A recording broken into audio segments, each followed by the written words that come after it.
السلام عليكم ورحمة الله وبركاته. الحمد لله رب العالمين،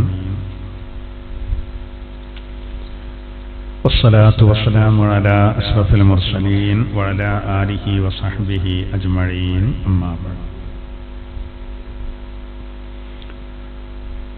سورة الأنعام 74.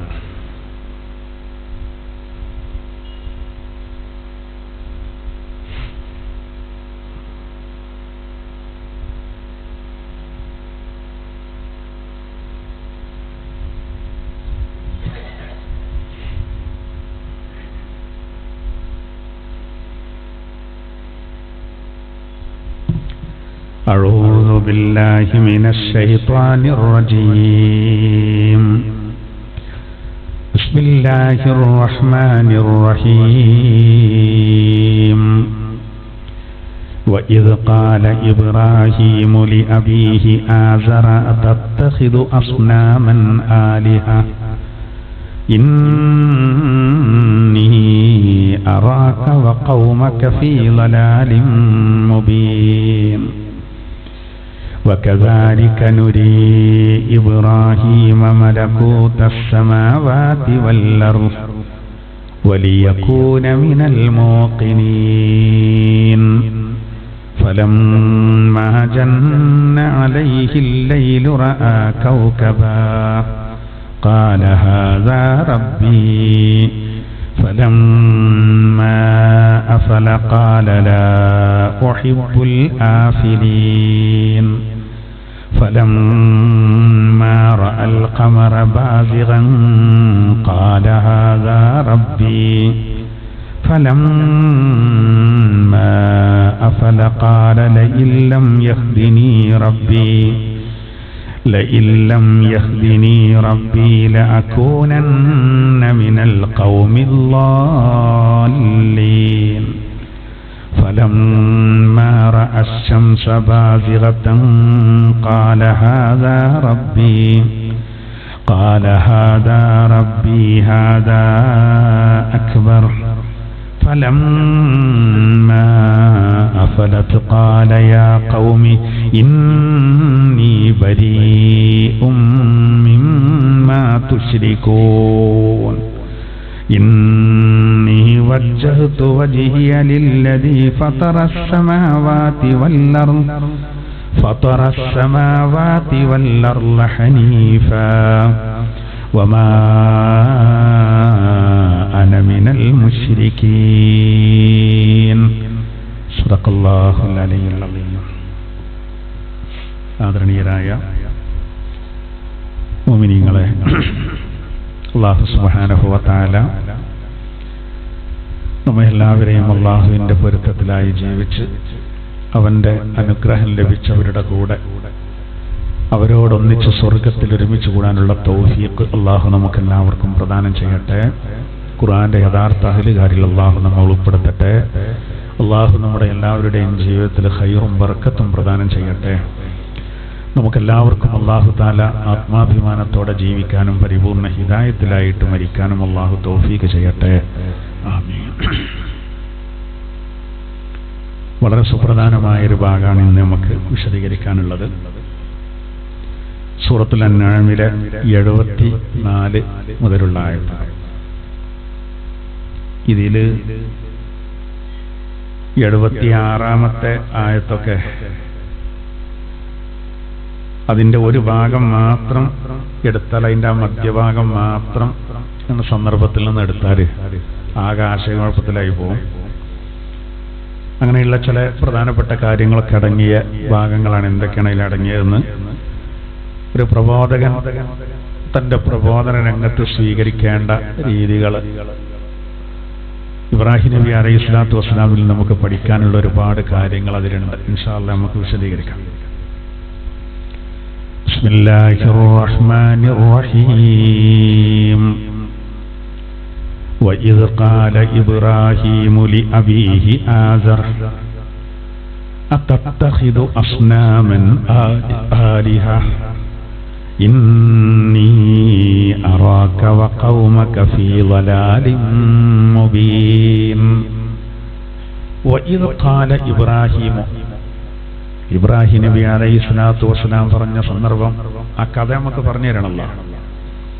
ലി അബീഹി ആസർ, തന്റെ പിതാവായ ആസറിനോട് പറഞ്ഞു. എന്താ പറഞ്ഞത്?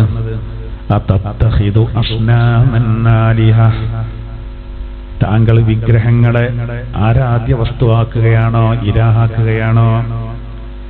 ഇന്നി അറാക വഖൗമക ഫീ ളലാലിൻ മുബീൻ, താങ്കളെയും താങ്കളുടെ ജനങ്ങളെയും വ്യക്തമായ സ്പഷ്ടമായ വഴികേടിലായിട്ടാണ് ഞാൻ കാണുന്നത്.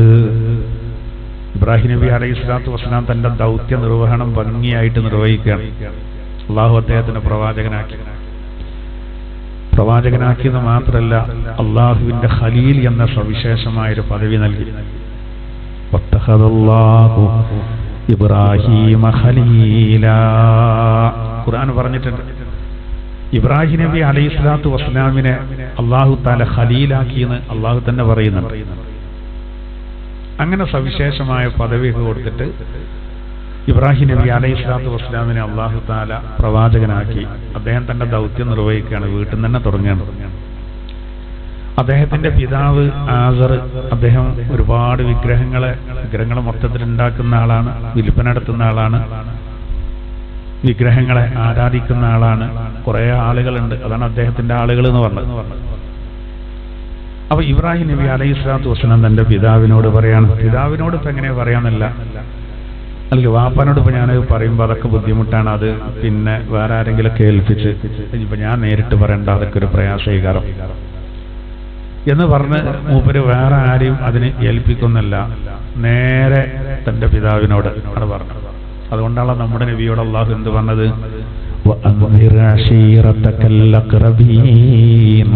നബി, അങ്ങയുടെ കുടുംബത്തിലുള്ളവർക്ക് നരകത്തെ പറ്റി താക്കീത് ചെയ്യണം. അവിടുന്ന് ഉറങ്ങട്ടെ, നാട്ടുകാരോട് മാത്രം പോരാ, കുടുംബത്തിലുള്ളവരെ താക്കീത് ചെയ്യുന്ന നബിയെ, ശരിയല്ല വല്ല നിലപാട്. അബൂലഹബൊക്കെയാണ് ഉദ്ദേശം എന്നതുപോലെ ഇബ്രാഹിം നബി അലൈഹിസ്സലാത്തു വസ്സലാം ആണ് തുടങ്ങുകയാണ്. സ്വന്തം പിതാവിനോട് ചെന്ന് പറയണെന്ത്?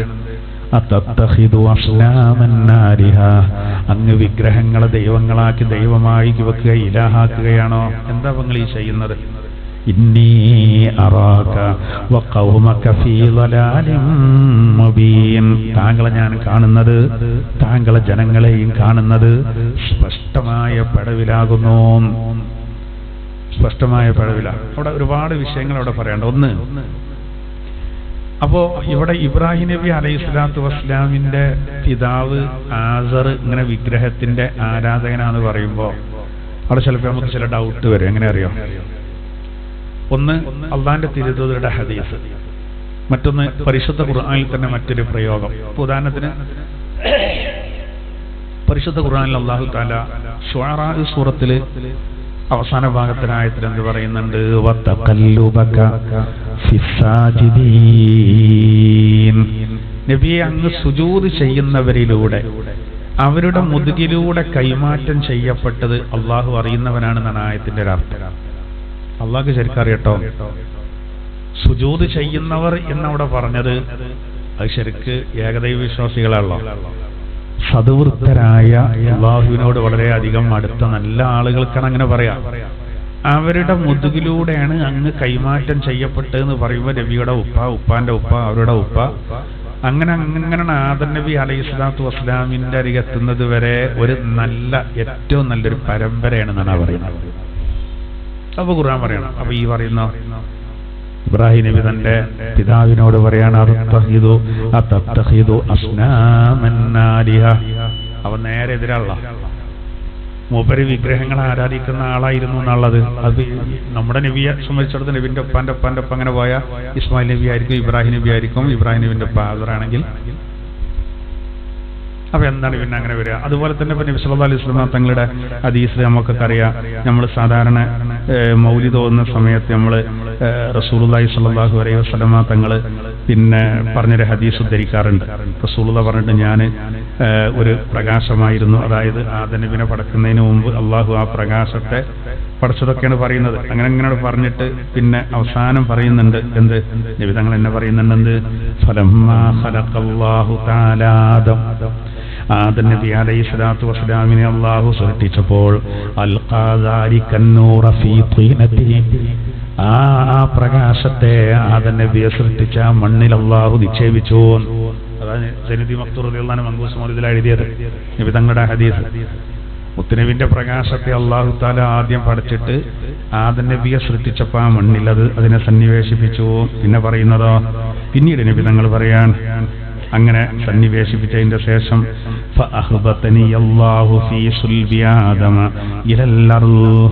പിന്നെ ആദം നബിയുടെ മുതുകിലൂടെ എന്നെ ഭൂമിയിലേക്ക് ഇറക്കി. പിന്നെ നൂഹ് നബിയുടെ കപ്പലിൽ അദ്ദേഹം കയറുന്ന സമയത്ത് അദ്ദേഹത്തിന്റെ മുതുകിലാക്കി. ഇബ്രാഹിം ഹീന ഖുദിഫ ബിഹി ഫിന്നാർ, ഇബ്രാഹിം നബി അലൈഹി സ്വലാത്തു വസ്സലാം അഗ്നികുണ്ഡത്തിൽ എറിയപ്പെടുമ്പോൾ അദ്ദേഹത്തിന്റെ മുതുകിലും ഞാൻ ഉണ്ടായിരുന്നു, എന്നെ അള്ളാഹു നിക്ഷേപിച്ചു. വലം യസൽ യൻഖുലുനി റബ്ബി മിനൽ അസ്ലാബിൽ കരീമത്തിൽ ഫാഖിറ, സംശുദ്ധമായ മുതുകളിലൂടെ അങ്ങനെ ഞാൻ വന്നുകൊണ്ടേയിരുന്നു. ഇലൽ അർഹാമി സകിയതി ത്വാഹിറ, പരിശുദ്ധമായ ഉന്നതമായ ഗർഭപാത്രത്തിലേക്ക് എന്ന് പറഞ്ഞാൽ ആമിന ബീവിയിലേക്ക് വന്നതാണ് പറയുന്നത്. ഹത്താ അഖ്റജനി അല്ലാഹു മിൻ ബൈനി അബവയ്യ വലം യൽതഖിയാ അലാ സിഫാഹിൻ ഖത്ത് എന്ന് അവസാനം റസൂലുള്ളാഹി പറഞ്ഞതായിട്ട് അദ്ദേഹം ഉദ്ധരിക്കുകയാണ്. അങ്ങനെ എൻ്റെ മാതാപിതാക്കളിൽ നിന്ന് എന്നെ അല്ലാഹു തആല കൊണ്ടുവന്നു, യാതൊരു തെറ്റും അവരെ തീരെ സ്പർശിച്ചിട്ടില്ല, അതായത് നബിയുടെ മാതാപിതാക്കളെയാണ്. അപ്പോ ഈ പറഞ്ഞതിനോട്, അതായത് സംശുദ്ധരായ ആടുകളുടെ മുതുകിലൂടെ നിബിധങ്ങൾ കൈമാറ്റം ചെയ്യപ്പെട്ടത് മുത്തുനബിയും പറയാണ്, ശൂറാ സൂറത്തിനും പറയാണ്. അപ്പൊ പിന്നെ ഇവിടെ ഈ പറഞ്ഞ അതിനോട് എതിരുണ്ടോന്നാണ്? എതിരില്ല. അതിന് പല നിലക്കും അതിന്റെ തഫ്സീറുകളിൽ അതിന് മറുപടി പറയുന്നുണ്ട്. ഒന്ന്, നബി സല്ലല്ലാഹു അലൈഹി വസല്ലമ തങ്ങളുടെ ആ പ്രകാശങ്ങനെ ആദം നബിയിൽ നിന്ന് കൈമാറ്റം ചെയ്യപ്പെട്ട് ഇബ്രാഹിം നബിന്റെ മുമ്പ് ആസറിലുണ്ടാവുമല്ലോ, അള്ളാഹിന്റെ തിരുദൂതരുടെ ആ ഒളിവ് ആസറിൽ ഉള്ള ടൈമില് അദ്ദേഹം ബൗദ്ധ വിശ്വാസി ആയിരുന്നില്ല എന്നാണ്. അദ്ദേഹം ബൗദ്ധ വിശ്വാസി ആയിരുന്നില്ല. അള്ളാഹിന്റെ തിരുദൂതരുടെ ആ പ്രഭയെ ഇസ്മായിൽ നബി അലൈഹി സ്വലാത്തു വസ്സലാമിലേക്ക് കൈമാറ്റം ചെയ്യപ്പെട്ടതിന്റെ, ഇബ്രാഹിം നബിയിലേക്ക് കൈമാറ്റം ചെയ്യപ്പെട്ടതിന്റെ ശേഷമാണ് മൂപ്പരെന്ത് തുടങ്ങിയത്? ബഹുദൈവാരാധന തുടങ്ങിയത്. അപ്പൊ ഇന്നതിനോട് എതിരാവൂല. ഇനി വേറൊരു അഭിപ്രായം എന്താ പറയുക? വഇദ് ഖാല ഇബ്രാഹീമു ലി അബീഹി, ഇബ്രാഹിം നബി തന്റെ പിതാവിനോട് പറഞ്ഞു എന്ന് പറഞ്ഞാൽ അവിടെ അബ് കൊണ്ടുള്ള ഉദ്ദേശം എമ്മാണ്. കാരണം അറബി ഭാഷയിൽ ഈ അബ് എന്നുള്ള പ്രയോഗം വാപ്പാക്ക് മാത്രമല്ല, വാപ്പാന്റെ സഹോദരങ്ങൾക്കും അങ്ങനെ പറയലുണ്ട്. അപ്പൊ അങ്ങനെ പറയുമ്പോൾ ഇബ്രാഹിം നബിയുടെ ഉപ്പാന്റെ പേര് താറഹ് എന്നാണ് എന്നും, ഇബ്രാഹിം നബിയുടെ മൂത്താപ്പയാണ് ആര്? ഈ ആസർ എന്നും അങ്ങനെ അഭിപ്രായം.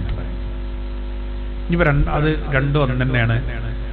പിന്നെ ശരിക്ക് യഥാർത്ഥ പേര് താറഹ് എന്നാണ്, അദ്ദേഹത്തിനെ വിളിച്ചിരുന്നതാണ് ഇത് എന്നുള്ള ആസർ, അങ്ങനെയൊക്കെ അഭിപ്രായം. എന്തോ ആട്ടെ, എന്തായിരുന്നാലും ഇതിനോട് വൈരുദ്ധ്യം വരുന്നില്ല. ഏത് അഭിപ്രായം പിടിച്ചാൽ മതി. ആസർ നേരെ പിതാവാണെന്ന് പറഞ്ഞാൽ പോലും നോക്കൂ, അള്ളാഹിന്റെ തിരുദൂതരുടെ പരിശുദ്ധമായ ഒളിവ് ആസറിൽ ഉള്ള സമയത്ത് അദ്ദേഹം ബഹുദൈവ വിശ്വാസി ആയിരുന്നില്ല. അത് ഇബ്രാഹിം നബിയിലേക്ക് കൈമാറ്റം ചെയ്യപ്പെട്ടതിന്റെ ശേഷമാണ് അങ്ങനെ വന്നതെന്നാണ് ഖുർആൻ വ്യാഖ്യാതാക്കൾ പറയുന്നത്. എന്താട്ടെ, അത് വലിയൊരു വിഷയമാണ്. അപ്പൊ നമ്മൾ അയിമ വല്ലാതെ കൂടേണ്ട ആവശ്യമില്ല. നമ്മൾ ആ വിഷയം പറഞ്ഞു പോകുമ്പോൾ ഒന്ന് പറഞ്ഞു എന്ന് മാത്രം. ഇവിടെ നമ്മളെ വിഷയം എന്താ വെച്ചാല്, പിന്നെ നമ്മള് ദീനിന്റെ കാര്യങ്ങൾ നല്ലത് കൽപ്പിക്കുക, തെറ്റായ കാര്യങ്ങൾ പിന്നെ നമ്മൾ തടയുക എന്നുള്ളത് അത് വളരെ പ്രധാനപ്പെട്ട. അപ്പൊ സ്വാലിഹീങ്ങളുടെ ഐഡന്റിറ്റി പറഞ്ഞെടുത്ത് ഖുർആൻ അങ്ങനെ പറയുന്നുണ്ട്. അല്ലാഹുവിൽ വിശ്വസിക്കും, അന്ത്യനാളിൽ വിശ്വസിക്കും എന്നൊക്കെ പറഞ്ഞതിന്റെ ശേഷം അല്ലാഹു തആല പറയുന്നുണ്ട്, അവരെന്ത് ചെയ്യും? നന്മ കൽപ്പിക്കും, തിന്മ വിരോധിക്കും. മാത്രല്ല അവര് നന്മയിൽ വല്ലാത്ത ഒരു മുന്നേറ്റം പോലും നടത്തുന്നു പറഞ്ഞിട്ട് അവരാണ് സ്വാലിഹീങ്ങൾ എന്ന് പറയുന്നത്. ഈ സദവൃത്തർ എന്ന് പറഞ്ഞാൽ അവരാണ് എന്ന് അള്ളാഹു പറയുന്നുണ്ട്. ഇവിടെ ഇപ്പോ ഇബ്രാഹിം നബി പറയുന്നുണ്ട് ഇന്ന സ്വാലിഹീങ്ങളിൽ പെടുത്തണേന്ന് ഇബ്രാഹിം നബി അലൈഹി സ്വലാം വരുന്നത് മറ്റൊരു ഭാഗത്ത് ഖുർആൻ ഉദ്ധരിക്കുന്നുണ്ട്. അപ്പൊ ഇവിടെ ഇബ്രാഹിം നബി അലൈഹി സ്വലാത്തു വസ്സലാം തന്റെ പിതാവിനോട് പറയാണ്, റബ്ബിനെ മാറ്റി നിർത്തിയിട്ട് നിങ്ങൾ റബ്ബിനെ കൂടാതെ ഈ വിഗ്രഹങ്ങളെ ഇലാഹാക്കി വെക്കുകയാണോ? ഇവിടെ തുറന്നു പറയാണ്, ഞാൻ താങ്കളെ കാണുന്നത് ഫീ ളലാലിൻ മുബീൻ, അങ്ങ് വ്യക്തമായ പെടലിലാണ്. ഈ ലലാലത്ത് ലലാൽ എന്നൊക്കെ പറഞ്ഞാല് ഖുർആന് പല രൂപത്തിലും അത് ഉപയോഗിച്ചിട്ടുണ്ട്. ഓരോ സ്ഥലത്തും അത് വ്യത്യസ്തമായ രൂപത്തിലാവും അർത്ഥം. അപ്പൊ ഉദാഹരണത്തിന് മഹാനായ യാക്കൂബ് നബി അലൈഹി സ്വലാത്തു വസ്സലാം യൂസുഫ് നബിയുടെ തിരോധാനത്തിന്റെ ഒരു 40 കൊല്ലത്തിന്റെ ശേഷം തന്റെ മക്കള്, ബാക്കിയുള്ള മക്കള് അവര് മിസ്രിലേക്ക് അവർ ധാന്യങ്ങൾ വാങ്ങാൻ വേണ്ടി പോകുമ്പോ ഓരോട് പറഞ്ഞല്ലോ, പിന്നെ നിങ്ങൾ അവിടേക്ക് ഒന്നും ഇങ്ങനെ നോയിക്കല് യൂസുഫിനെ. അപ്പോ ഓലെന്തായാലും മക്കള് മറുപടി പറഞ്ഞത് ഇന്നക ലഫീ ളലാലികൽ ഖദീം. അവിടെ ളലാല ഉപയോഗിച്ചു, അവിടെ ഈ ളലാലല്ല. അന്ന് ഇപ്പോഴും ആ പഴയ ഒരു തെറ്റായ ധാരണയിലാണ് ആയത്തിനെന്തുള്ളൂ അർത്ഥമുള്ളൂ. അത് നിങ്ങളിപ്പോൾ ഒരു തെറ്റായ ധാരണയിലാണ്, അല്ലാതെ വാപ്പങ്ങള് തയ്ച്ചു വൈകുന്നുട്ടോന്നാ അല്ല. ഓരോന്നും ആ സാഹചര്യം നോക്കാഞ്ഞാല് നമ്മൾ തയ്ച്ചു പോകും. നിങ്ങൾക്ക് ഇപ്പോഴൊരു മൂഢധാരണയാണ് യൂസുഫ് ഇപ്പോഴും ഉണ്ട് എന്നുള്ളത്. അപ്പോൾ അദ്ദേഹം പറഞ്ഞത് നിങ്ങൾക്കറിയാത്ത എനിക്കറിയാന്ന് പറഞ്ഞവർക്ക് തന്നെ ആയല്ലോ. യൂസുഫ് നബി അലൈഹി സ്വലാത്തു വസ്സലാം മിസ്രിലുണ്ടായിരുന്നു, മൂപ്പരാണ് ഭരണാധികാരി. മറ്റോലെ കണക്കിനോ 40-40 കൊല്ലം മുമ്പ് ആ കിണറ്റിൽ മരിച്ചുപോയി കേട്ടിട്ടുണ്ട്. അവിടെ വലാൽ എന്നുള്ള വാക്ക് ഉപയോഗിച്ചു. ഇനി നബി തങ്ങൾക്ക് വലിയ വിഷമം മാനസികമായിട്ട് വന്ന സാഹചര്യമാണ്. അപ്പൊ അല്ലാഹു തആല നബിയെ സമാധാനിപ്പിച്ച രീതി എങ്ങനെയാണ്? അലം നശ്റഹ് ലക സദ്റക വവളഅനാ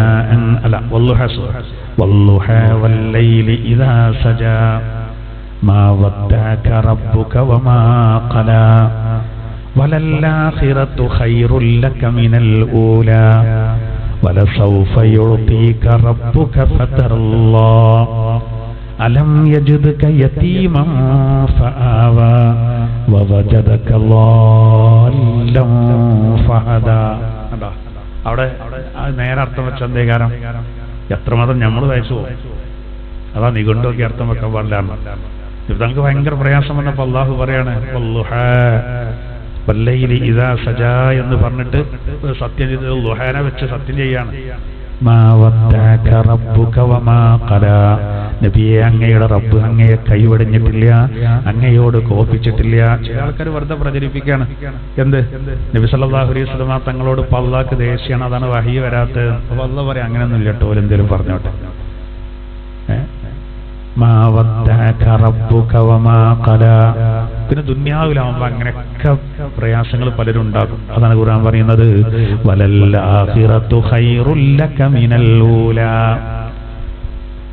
ഇഹലോകത്തെക്കാൾ നല്ലത് ഏതാണ്? പരലോക. ഇഹലോകത്ത് അങ്ങനെയൊക്കെ ഉണ്ടാവും. ഇഹലോകത്തെക്കാൾ നല്ലത് പരലോകമാണ്. വലല്ലാഖിറതു ഖൈറുൽ ലക മിനൽ ഊലാ വലസൗഫ യുഅതീക റബ്ബുക ഫതർല്ലാ. റബ്ബ് നൽകും, അതിൽ താങ്കൾ തൃപ്തിപ്പെടും. പിന്നെ പറയുന്നു അലം യജിദ്ക യതീമൻ ഫആവാ. അങ്ങേ അല്ലാഹു ഒരു യതീമായിട്ട് കണ്ടെത്തിക്കുകയും എന്നിട്ട് അഭയം നൽകുകയും ചെയ്തില്ലയോ നബിയെ? നിങ്ങൾ എന്തിനാ പേടിക്കണ്ടേ? നിങ്ങൾ അല്ലാഹു തആല യതീമാക്കി. വാപ്പ ആദ്യം പോയി, ഉമ്മ പിന്നെ മരിച്ചു. വല്ലിപ്പ 8 വയസ്സായപ്പോത്തിന് വല്ലിപ്പയും പോയി. ആലോചിച്ച് നോക്കൂ, വാപ്പല്ല, ഉമ്മല്ല, വല്ലിപ്പല്ല. എന്നാല് വലിയ കുറവും വന്നോ? നബി തങ്ങളെ പറയും നിങ്ങൾ എന്തിനാ ഓല് പറയേണ്ടി ബേജാറാണ്ട് നബി, ഞങ്ങളൊപ്പം നമ്മളുണ്ട്. പിന്നെ പറയുന്നതോ വവജദക ളാല്ലൻ ഫഹദാ. നബിയെ, അങ്ങേ അല്ലാഹു വഴിയറിയാത്തവനായി കണ്ടെത്തിക്കുകയും എന്നിട്ട് മാർഗദർശനം നൽകുകയും ചെയ്തില്ലയോ? അവിടെ ചിലപ്പോൾ വിമർശകർക്ക് എങ്ങനെ അർത്ഥം വെക്കാം? വവജദക ളാല്ലൻ ഫഹദാ. അങ്ങ് പഴച്ചുപോയവനായിട്ട് അല്ലാഹു കണ്ടെത്തിക്കുകയും പിന്നെ നേർമാർഗം കാണിക്കുകയും. അവിടെ പഴച്ചു പോകാന്നല്ല, പിന്നെന്താ? അള്ളാഹിന്റെ തിരുദൂതർ വരുമ്പോൾ ഒരുപാട് അന്ധവിശ്വാസങ്ങളും അനാചാരങ്ങളും ഒക്കെ ഉണ്ടെങ്കിലും അതിന്റെ നടുവിൽ ജീവിച്ച അഷ്റഫുൽ ഖൽഖ് സല്ലല്ലാഹു അലൈഹി വസല്ലം തങ്ങള് അതിലൊരു തെറ്റിലും പെട്ടില്ല എന്നുള്ളതാണ്. അതിലൊന്നും പെട്ടില്ല. അള്ളാഹു ഒരു കാവലന നൽകി എന്നാണ് പറയുന്നത്. എവിടെയും പെട്ടില്ല. ഒന്നിലും. അങ്ങനെയല്ലേ നമുക്ക് കാര്യങ്ങൾ തിരിച്ചറിയാൻ കഴിയാത്ത സമയത്ത് ചിലപ്പോൾ ചില തെറ്റുകൾ പോകൂലേ, അങ്ങനെ ഉണ്ടല്ലോ. അത് കുറ്റകരല്ല, എന്നാൽ പോലും അറിയാതെ അതും വന്നില്ല എന്നുള്ളതാണ്. പക്ഷെ അവിടെ ഉപയോഗിച്ച വാക്ക് ആ രൂപത്തിലാണ്. ഇങ്ങനെ ഖുർആനിൽ വേറെയും ഒരുപാട് അർത്ഥമുണ്ട്. ഇപ്പോൾ ഉദാഹരണത്തിന് പിന്നെ മഹാനായ മൂസാ നബി അലൈഹി ഇസ്ലാം, മൂസാ നബി അലൈഹി സ്വലാത്തു വസ്സലാം ഫിർഔന്റെ അരികിലേക്ക് പ്രബോധനത്തിന് വേണ്ടി വന്നപ്പോൾ കുറെ കാര്യങ്ങളൊക്കെ പറഞ്ഞു. അള്ളാഹ് ഏകനാണ്, ഇതേപോലെ പറഞ്ഞപ്പോൾ ഫിർഔൻ പറഞ്ഞെന്താണ്, ഞാനായി എന്നെ ചെറുപ്പത്തിൽ ശരിക്കും നോക്കി വളർത്തി, എന്നിട്ട് അങ്ങനെയുള്ള എന്നോടുള്ള പറ്റി പറയേണ്ടത്, ഞാൻ ചെറുപ്പത്തിലൊരു കുട്ടിയായിരുന്ന സമയത്ത് ആ കോലത്തിലൊക്കെ താങ്കളെ നോക്കി വളർത്തിയിട്ട് എന്നിട്ടിപ്പോ താങ്കൾ എന്നോടാണല്ലോ ഈ രൂപത്തിൽ പറയുന്നതെന്ന് പറഞ്ഞിട്ട് പറഞ്ഞത് അള്ളാഹു പറയുന്നുണ്ട്. അതില് പിന്നെ അദ്ദേഹം പറഞ്ഞൊരു കാര്യം അള്ളാഹു താല ഖുർആനിൽ പറയുന്നുണ്ട്. എന്താ പറഞ്ഞറിയോ, ഇങ്ങോട്ട് ചെയ്തൊക്കെ ചെയ്തു പോവുകയും ചെയ്തു. ഏത് ഒരു കൊലപാതകം നടത്തിപ്പോയി, 30 കൊല്ലം ഞാൻ ശരിക്ക് വളർത്തി തന്നെ, എന്നിട്ട് പിന്നെ നീ ചെയ്തൊക്കെ കൊലപാതകം നടത്തിയാണ്ട് പോയി. 10 കൊല്ലത്തിന്റെ ശേഷം ഇപ്പൊ പൊന്തികാണ്ട് എന്നോട് പറയാ ഞാൻ റബ്ബല്ലാന്നല്ലേ. അപ്പൊ മൂസാ നബി മറുപടി പറഞ്ഞെന്താ അറിയോ, മൂസാ നബി പറഞ്ഞെന്താ അറിയോ, ഖാല ഫഅൽതുഹാ ഇദൻ വഅന മിനല്ലാലീൻ. ശരിയാണ്, ഞാൻ അങ്ങനെ ഒരു കൊലപാതകം നടത്തിയിട്ടുണ്ട്, പക്ഷേ അബദ്ധത്തിലാണത്. അവിടെ ഞാൻ അത് കാരണം കഴിച്ചുപോയി എന്നല്ല മൂപ്പര് പറയുന്നുണ്ട്, വാക്കങ്ങനെ തന്നെയാണ്. പക്ഷെ അതിന്റെ ഒരർത്ഥം അതിൻ്റെ അടുത്ത് അബദ്ധത്തിൽ സംഭവിച്ചാണ്. അല്ലെങ്കിൽ ഞാൻ അന്ന് പിഴച്ചവനായിരുന്നു എന്നല്ല, മറിച്ച് എന്താണ്, ഇന്ന് എനിക്കുള്ള ജ്ഞാനം അന്ന് എനിക്കില്ലായിരുന്നു, അത്രയും അർത്ഥമുള്ളൂ.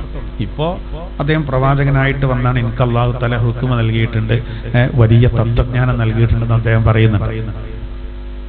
ഈ വിവരം എനിക്ക് അന്നില്ലായിരുന്നു, അതുകൊണ്ടാണ് ഞാൻ കോപാകുലനായി ഒരു അനീതി കണ്ടപ്പോൾ നന്നായി ഒന്ന് പൊട്ടിച്ചത്. അവിടെയും ളാലീൻ എന്നുള്ള വാക്ക് ഉപയോഗിച്ചു. അപ്പൊ ഫിർഔൻ പറഞ്ഞെന്താ അറിയാം, ഞാൻ താങ്കൾക്ക് ഒരുപാട് അനുഗ്രഹം ചെയ്തിട്ടുണ്ട്. അപ്പോ ചിലപ്പോൾ നമ്മൾ ഈ വാദപ്രതിവാദം നടത്തുമ്പോൾ മലർത്തി അടിക്കേണ്ടി വരും. അതാണ് ഇപ്പൊ ഇബ്രാഹിം നബിന്റെ കഥയിലും പറയുന്നത്. മൂസാ നബി ഫിർഔനെ ഉത്തരം മുട്ടിച്ച എങ്ങനെയാണ്, ശരിയാണ്, 30 കൊല്ലങ്ങൾ എന്നെ ചെറുപ്പത്തിലൊക്കെ നോക്കി ഞാൻ കൊട്ടാരത്തിൽ തന്നെയായിരുന്നു. അതിന്റെ കാരണം എന്താ, പാവപ്പെട്ട ഇസ്രായേലികളെ താങ്കൾ അടിമകളാക്കി വെച്ചു, അതുകൊണ്ടല്ല ഗതി വന്നത്. ഇസ്രായേലികളെ താങ്കൾ അടിമകളാക്കി വെച്ചതുകൊണ്ടല്ലേ ഇന്നങ്ങൾ നോക്കേണ്ടി വന്നത്, അതുകൊണ്ടല്ലേ എൻ്റെ ഉമ്മ ഇന്നങ്ങൾ കൊല്ലുന്നു കരുതിയിട്ടല്ലേ വെട്ടിയിലാക്കിയിട്ട് പടിയിക്കറുന്നത്, അതുകൊണ്ടല്ലേ അവിടെ എത്തിയത്. അതിന് കാരണക്കാരാരെന്നെയാണ്, താങ്കൾ തന്നെയാണ്. മാത്രമല്ല ലക്ഷക്കണക്കായ ഇസ്രായേലികളെ ക്രൂരമായി പീഡിപ്പിച്ച് അവരുടെ കൂട്ടത്തിൽപ്പെട്ട ഒരാളായ എനിക്ക് കുറെ അനുഗ്രഹം ചെയ്തു, വലിയ ഉപകാരം ചെയ്തു പറഞ്ഞതിൽ അർത്ഥമില്ല എന്ന് അദ്ദേഹം തിരിച്ചടിക്കുകയും ഇയാൾക്ക് ഉത്തരം മുട്ടുകയും ചെയ്ത കഥ ശുആറാ സൂറത്തിൽ പറയുന്നുണ്ട്. അപ്പോ പിന്നെ മൂസാ നബി പറഞ്ഞതുപോലെ തന്നെ ഞാൻ അന്ന് പഴച്ചു എന്നല്ല, എനിക്കന്ന് ഞാനത് അബദ്ധത്തിലാണ്, അതല്ലെങ്കിൽ ഇന്നുള്ള ഇൽമന്നില്ല, അതുകൊണ്ടാണ്. കാരണം അമ്പിയാക്കളിൽ നിന്ന് അങ്ങനത്തെ പഴവ് വരൂല എന്നുള്ളതുകൊണ്ടാണ്. എന്നാൽ ഇവിടെ പറയുന്ന വലാൽ അങ്ങനല്ല. ഇവിടെ പറയാണ്, അത് ഓരോന്നിനും അർത്ഥത്തിന് വ്യത്യാസം വരുന്ന അർത്ഥം. ഇന്നി അറാക വഖൗമക ഫീ വലാലിൻ മുബീൻ. താങ്കളെയും താങ്കളുടെ ജനങ്ങളെയും ഞാൻ കാണുന്നത് വ്യക്തമായ പടവിലായിട്ടാണ്. നിങ്ങൾ പഴച്ചതാണ്, വഴി പഴച്ച രൂപത്തിലാണ് ഞാൻ കാണുന്നത്.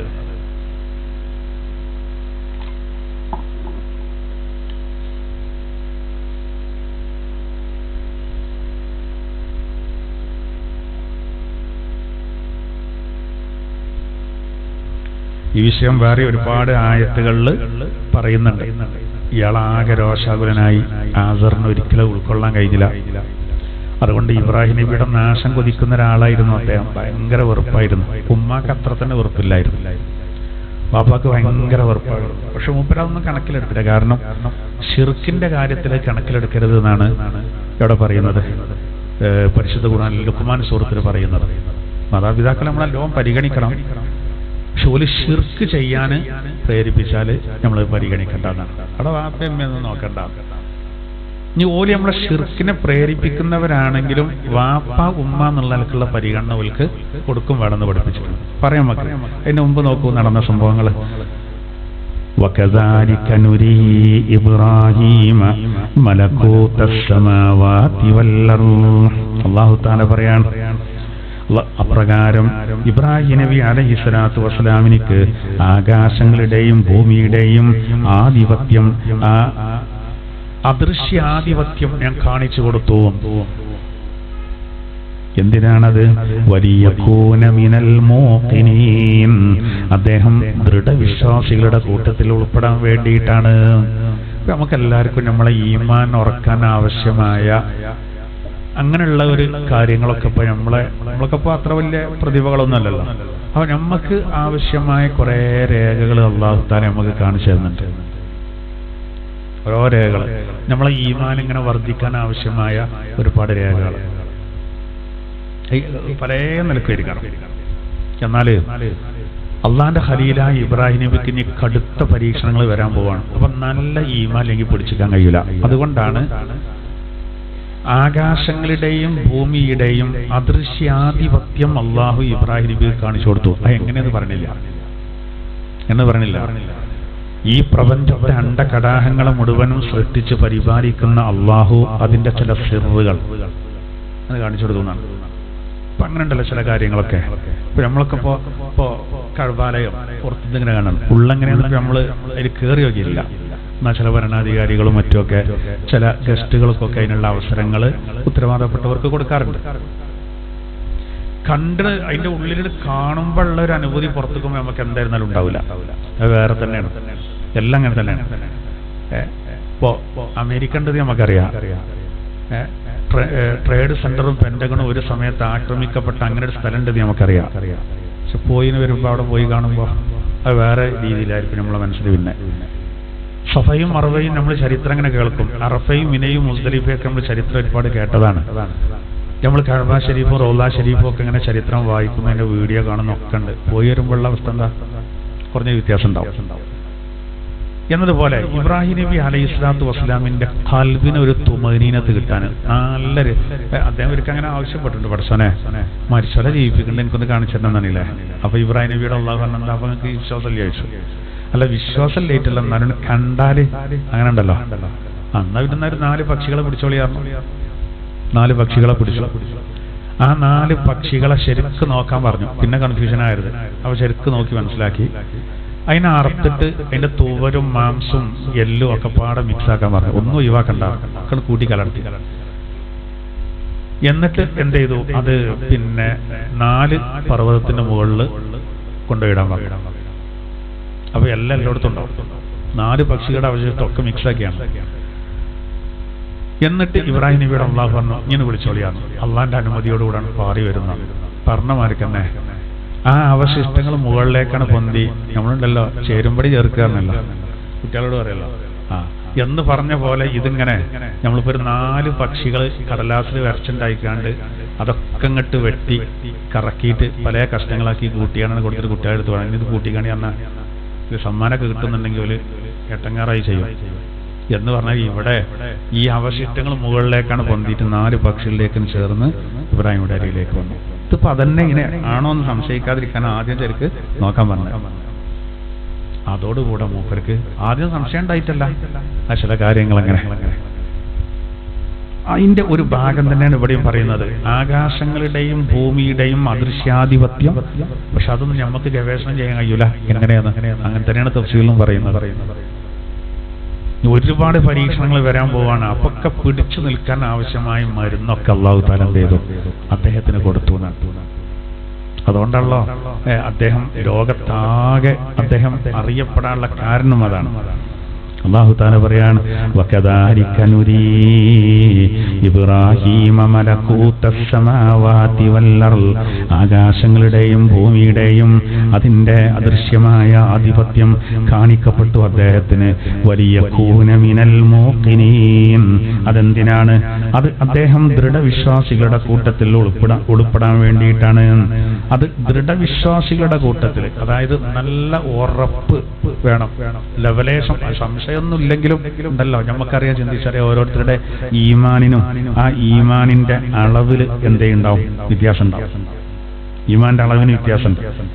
അതാണ് ഇവിടെ ഒരുപാട് വിശദീകരണങ്ങളുണ്ട്. ഇത് മഹാനായ പിന്നെ ഇബ്രാഹിം നബി അലൈഹി സ്വലാത്തു വസ്സലാമിനിക്ക് അള്ളാഹു കൊടുത്ത വലിയൊരു മഹത്വമാണ്. അത് അദ്ദേഹത്തിന്റെ ഒരു പ്രാർത്ഥന കൂടിയാണ്. അതാണ് ഇത് അദ്ദേഹത്തിന് ലോക അവസാനം വരെ അദ്ദേഹത്തിന് പ്രത്യേകം അള്ളാഹു തആല മനുഷ്യരിൽ നമ്മൾ ഓർക്കാൻ വേണ്ടി അള്ളാഹു ഒപ്പിച്ചൊരു പണിയാണ്. പരിശുദ്ധ ഖുർആനിൽ അതിനെപ്പറ്റി അള്ളാഹു തആല പറയുന്നത് നോക്കൂ. ശുഅറാ സൂറത്തിലെ 370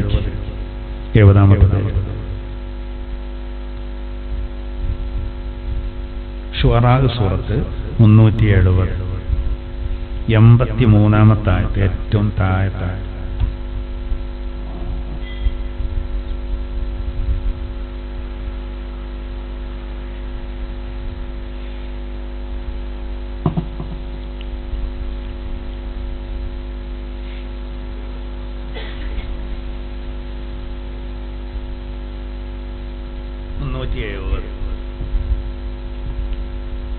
അത് ഇബ്രാഹിം നബിയുടെ ഒരു പ്രാർത്ഥനയാണ്. ആ പ്രാർത്ഥന അള്ളാഹു സ്വീകരിച്ചുകൊണ്ടാണ് അദ്ദേഹത്തിന് ഇങ്ങനെയൊക്കെ പഠിച്ചാൻ കൊടുത്തത്. ലോകാവസാനം വരെ അദ്ദേഹം സ്മരിക്കപ്പെടണം എന്നുള്ള തീരുമാനിക്കാൻ നോക്കൂ. ബിസ്മില്ലാഹിർ റഹ്മാനിർ റഹീം. റബ്ബി ഹബ്ലി ഹുക്മൻ വഅൽഹിഖ്നി ബിസ്സാലിഹീൻ വജ്അൽ ലീ ലിസാന സിദ്ഖിൻ ഫിൽ ആഖിരീൻ വജ്അൽനി മിൻ വറസതി ജന്നത്തിൻ നഈം واغفر لأبي إنه كان من الضالين ولا تخزني يوم يبعثون يوم لا ينفع مال ولا بنون إلا من أتى الله بقلب سليم. മഹാനായ ഇബ്രാഹിം നബി അള്ളാഹുവോട് ദുആ ചെയ്ത പ്രാർത്ഥനയാണത്. എന്താണ് അതിന്റെ അർത്ഥം? റബ്ബി ഹബ്ലി ഹുക്മാ, നാദാ എനിക്ക് നീ ജ്ഞാനത്തെ നൽകണമേ. ഹുക്മെന്ന് പറഞ്ഞ സാധാ ഒരു അറിവല്ല അതുകൊണ്ട് ഉദ്ദേശം. അള്ളാഹുവിൽ നിന്ന് പ്രത്യേക അമ്പിയാക്കൾക്ക് കിട്ടുന്ന ഒരു തത്വജ്ഞാനമുണ്ട്, അതാണ് ആ ഹുക്മ കൊണ്ട് ഉദ്ദേശം.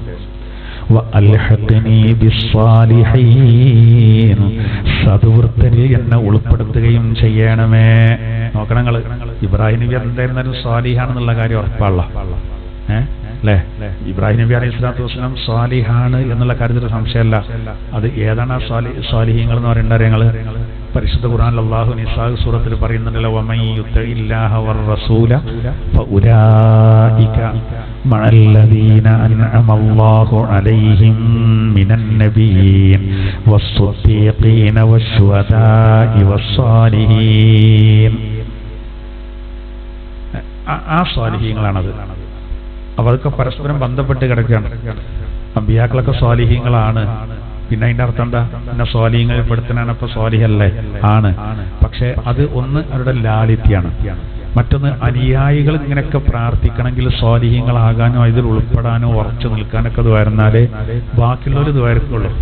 അപ്പൊ അവര് മാതൃക കാണിച്ചേരാണ്, ഒരു സ്വാലിഹീങ്ങളല്ലാത്തോണ്ടല്ല. എന്നാലും അദ്ദേഹം നോക്കൂ, അദ്ദേഹത്തിന്റെ ആ വിനയം. അദ്ദേഹം പറയാണ്, പടച്ചവനെ സദ്വൃത്തരിൽ എന്നെ ഉൾപ്പെടുത്തണമേ.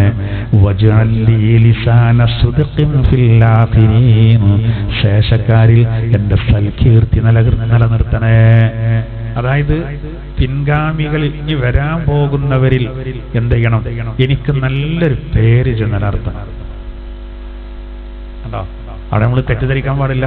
പേരിന് പ്രശസ്തിക്കാണോ? അല്ല, പക്ഷെ ദീനലക്കണ എങ്ങനെയാണല്ലോ. ഇപ്പൊ നമ്മളൊക്കെ കഴിഞ്ഞു പോയ വലിയ വലിയ മഹത്തുക്കളൊക്കെ ഇങ്ങനെ അനുസ്മരിക്കല്ലോ.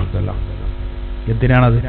പല നല്ല ഒരുപാട് മാതൃകകൾ നമ്മൾ പറയുന്നത് എന്തിനാണ്? നമുക്ക് ഈമാൻ കൂടാൻ യഥാർത്ഥത്തിൽ അതൊരു കാരണമാണ്. നമുക്ക് ഈമാൻ കൂടാൻ യഥാർത്ഥത്തിൽ അതെന്താണ്? ഒരു കാരണമാണ് എന്നല്ലോ. അല്ലേ? പണ്ട് കണ്ണിയത്ത് ഉസ്താദിന്റെ ചരിത്രത്തിൽ നിന്നല്ല, മൂപ്പര് പിന്നെ ഒരു പള്ളിയിൽ ജോലി ചെയ്യുന്ന സമയത്ത് മൂപ്പര് മയങ്ങനെ വീട്ടപ്പോൾ ഒരാൾ കൊടിയും പിടിച്ചുകൊണ്ട് പള്ളിയൊക്കെ കയറിയ സംഭവമാണ്. അപ്പോ കണ്ണിയത്ത് ഉസ്താദ് അയാളോട് പറഞ്ഞു, കൊട പുറത്തെ ചെളിയാണ്, പള്ളിന്റെ രാധന പുറത്തെ ചെളി, ഉള്ളിൽ കയറ്റണ്ടാവും. അപ്പൊ ഇയാളാണ്, ഞാൻ കൊട ഉള്ളിൽ കയറ്റുന്നതാണ് കണ്ണിയത്ത് ഉസ്താദ്. അതിൽ കണ്ണിയത്ത് ഉസ്താദ് വീണ്ടും പറഞ്ഞു, നിങ്ങളാ കൊട പുറത്ത് വെക്കേ, അതാണ് എന്റെ മര്യാദ. എല്ലാവരും പറഞ്ഞപ്പോ ഇയാള് പറഞ്ഞു, നിങ്ങളെ കുടങ്ങൾ മിമ്പറിന്റെ അടിയിലാളെ വെച്ചിട്ടുണ്ട്. കണ്ണിയത്തുസ്ഥാനോടെ നിങ്ങളെ കുടങ്ങൾ മിമ്പറിന്റെ അടിയിലാളെ വെച്ചിട്ടുണ്ട്. പിന്നെ എനിക്ക് ഇവിടെ പള്ളിയൊക്കെ തന്നെ കയറ്റാൻ പറ്റില്ല എന്നാ അതെന്താ നമ്മൾ സാധാരണ പറയില്ല അമ്മായിക്ക് അടുപ്പിലും ദൂരാണ് എന്ന് പറഞ്ഞ പോലെയുള്ള. അപ്പൊ നോക്കുമ്പോ കണ്ണിയത്തുസ്ഥാന്റെ ശ്രദ്ധയിലില്ല, പഴയ കൊടയാണ്. അതിന് മൂപ്പര് വെച്ചതാണോ അതോ വേറെ ആരെങ്കിലും കൊണ്ടുവച്ചാണോ? മൂപ്പര കൊടയാണ്. എന്തായിരുന്നാല് മൂപ്പരെടുത്ത വർത്താനില്ല. അതിൽ മൂപ്പര് ഓടിപ്പോയി നോക്കിയപ്പോലോ അങ്ങനെ ഉണ്ടോ? അത് നോക്കുമ്പോ അവിടെ കൊടയുണ്ട്. അല്ല മൂപ്പർക്ക് ഭയങ്കര സങ്കടമായി, ഭയങ്കര സൂക്ഷ്മതയുള്ള. അതില് കണ്ണിയത്തുസ്താദ് ഇയാളോട് പറഞ്ഞ പോലെ ഞാനതറിയില്ല, നിങ്ങൾ ക്ഷമിക്കണം എന്നൊക്കെ പറഞ്ഞു. ഞാനത് ക്ഷമിക്കൊന്നുമില്ല, പിന്നെ ഈ പറഞ്ഞത് എന്നുണ്ട് അയാൾ വാശിക്കുന്നു. ഈ വരണമെങ്കിൽ നീ എന്ത് ചെയ്യണം, പരസ്യമായിട്ട് വരണം എന്നാണ് ആൾക്കാരടി.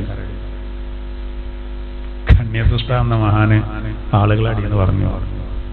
ഇയാളുടെ മാപ്പ് വെച്ചുമ്പോൾ ചുമഴക്കറ്റേ തോന്നിട്ടു. അങ്ങനെ അറിയാതെ എൻ്റെ കുടവുണ്ടായിരുന്നു.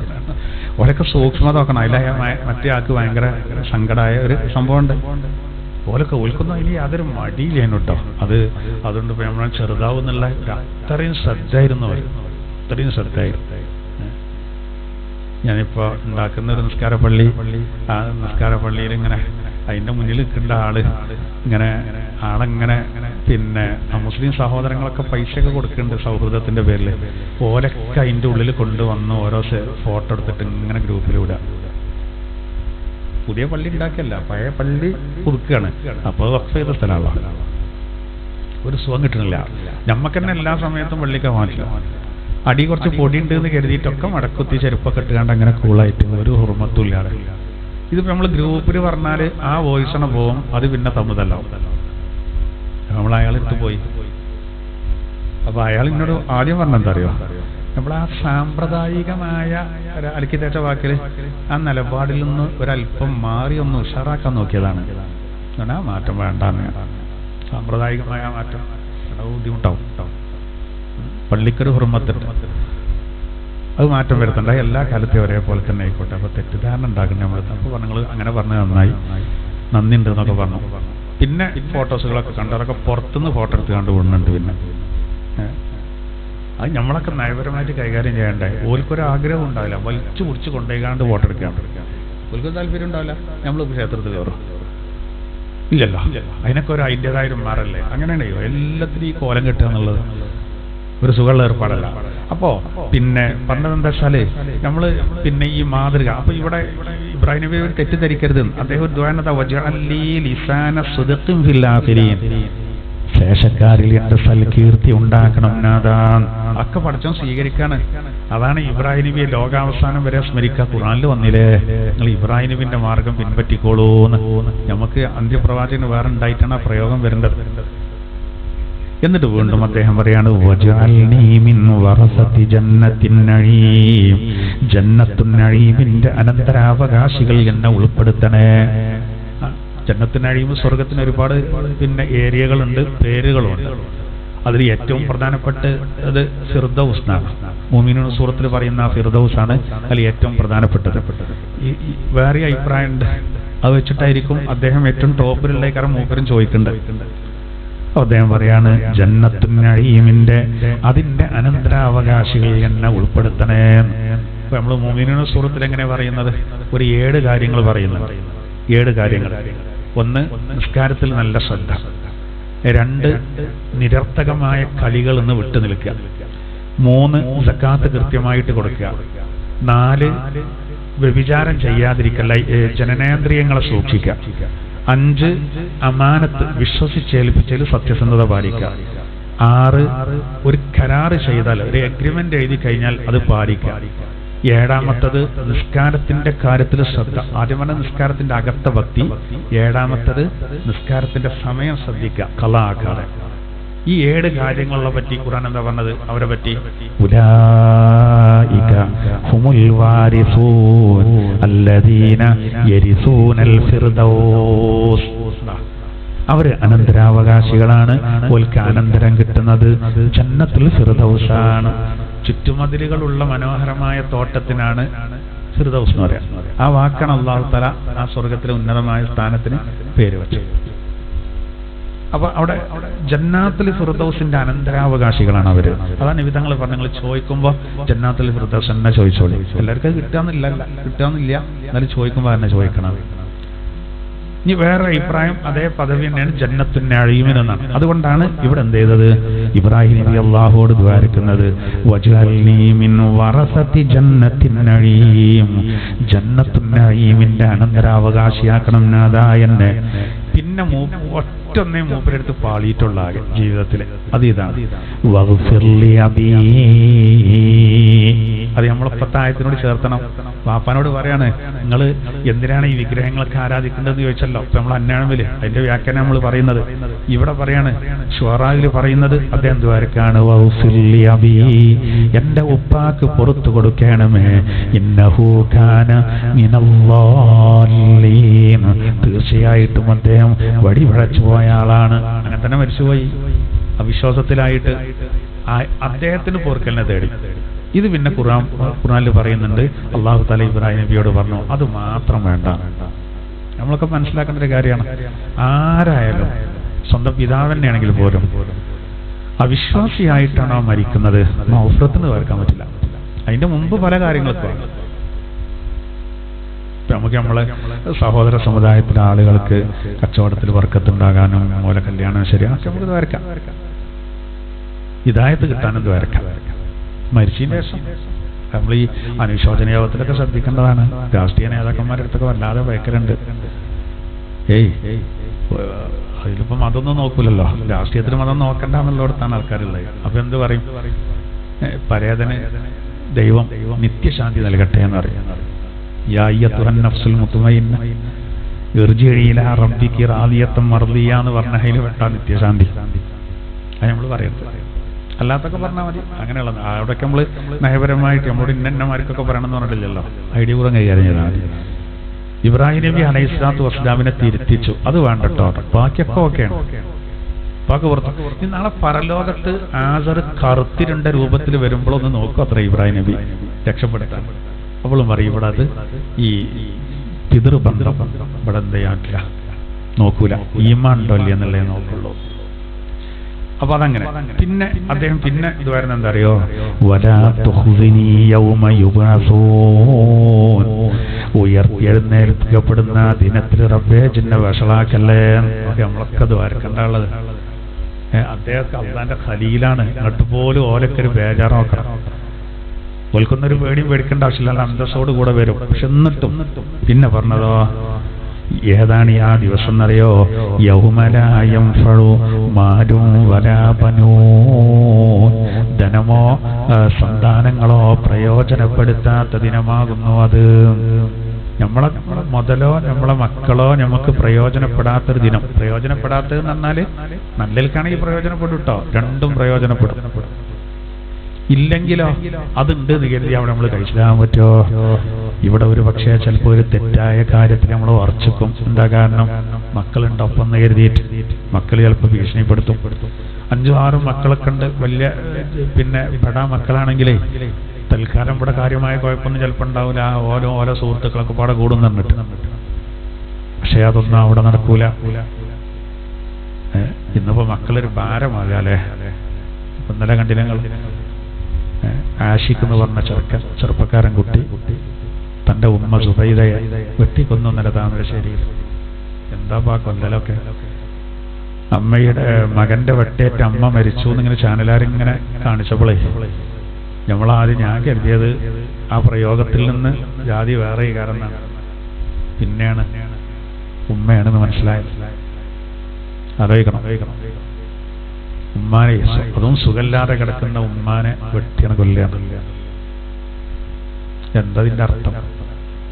എവിടേക്കാവത് പോകുന്നത്? അലശുഖ ആ ചെറുപ്പക്കാരനെ ഇന്നലെ ചാനലുകാർ കാണിക്കുമ്പോ അവന്റെ ഫോട്ടോ കണ്ടാവും വെട്ടും തോന്നും. ഇല്ല,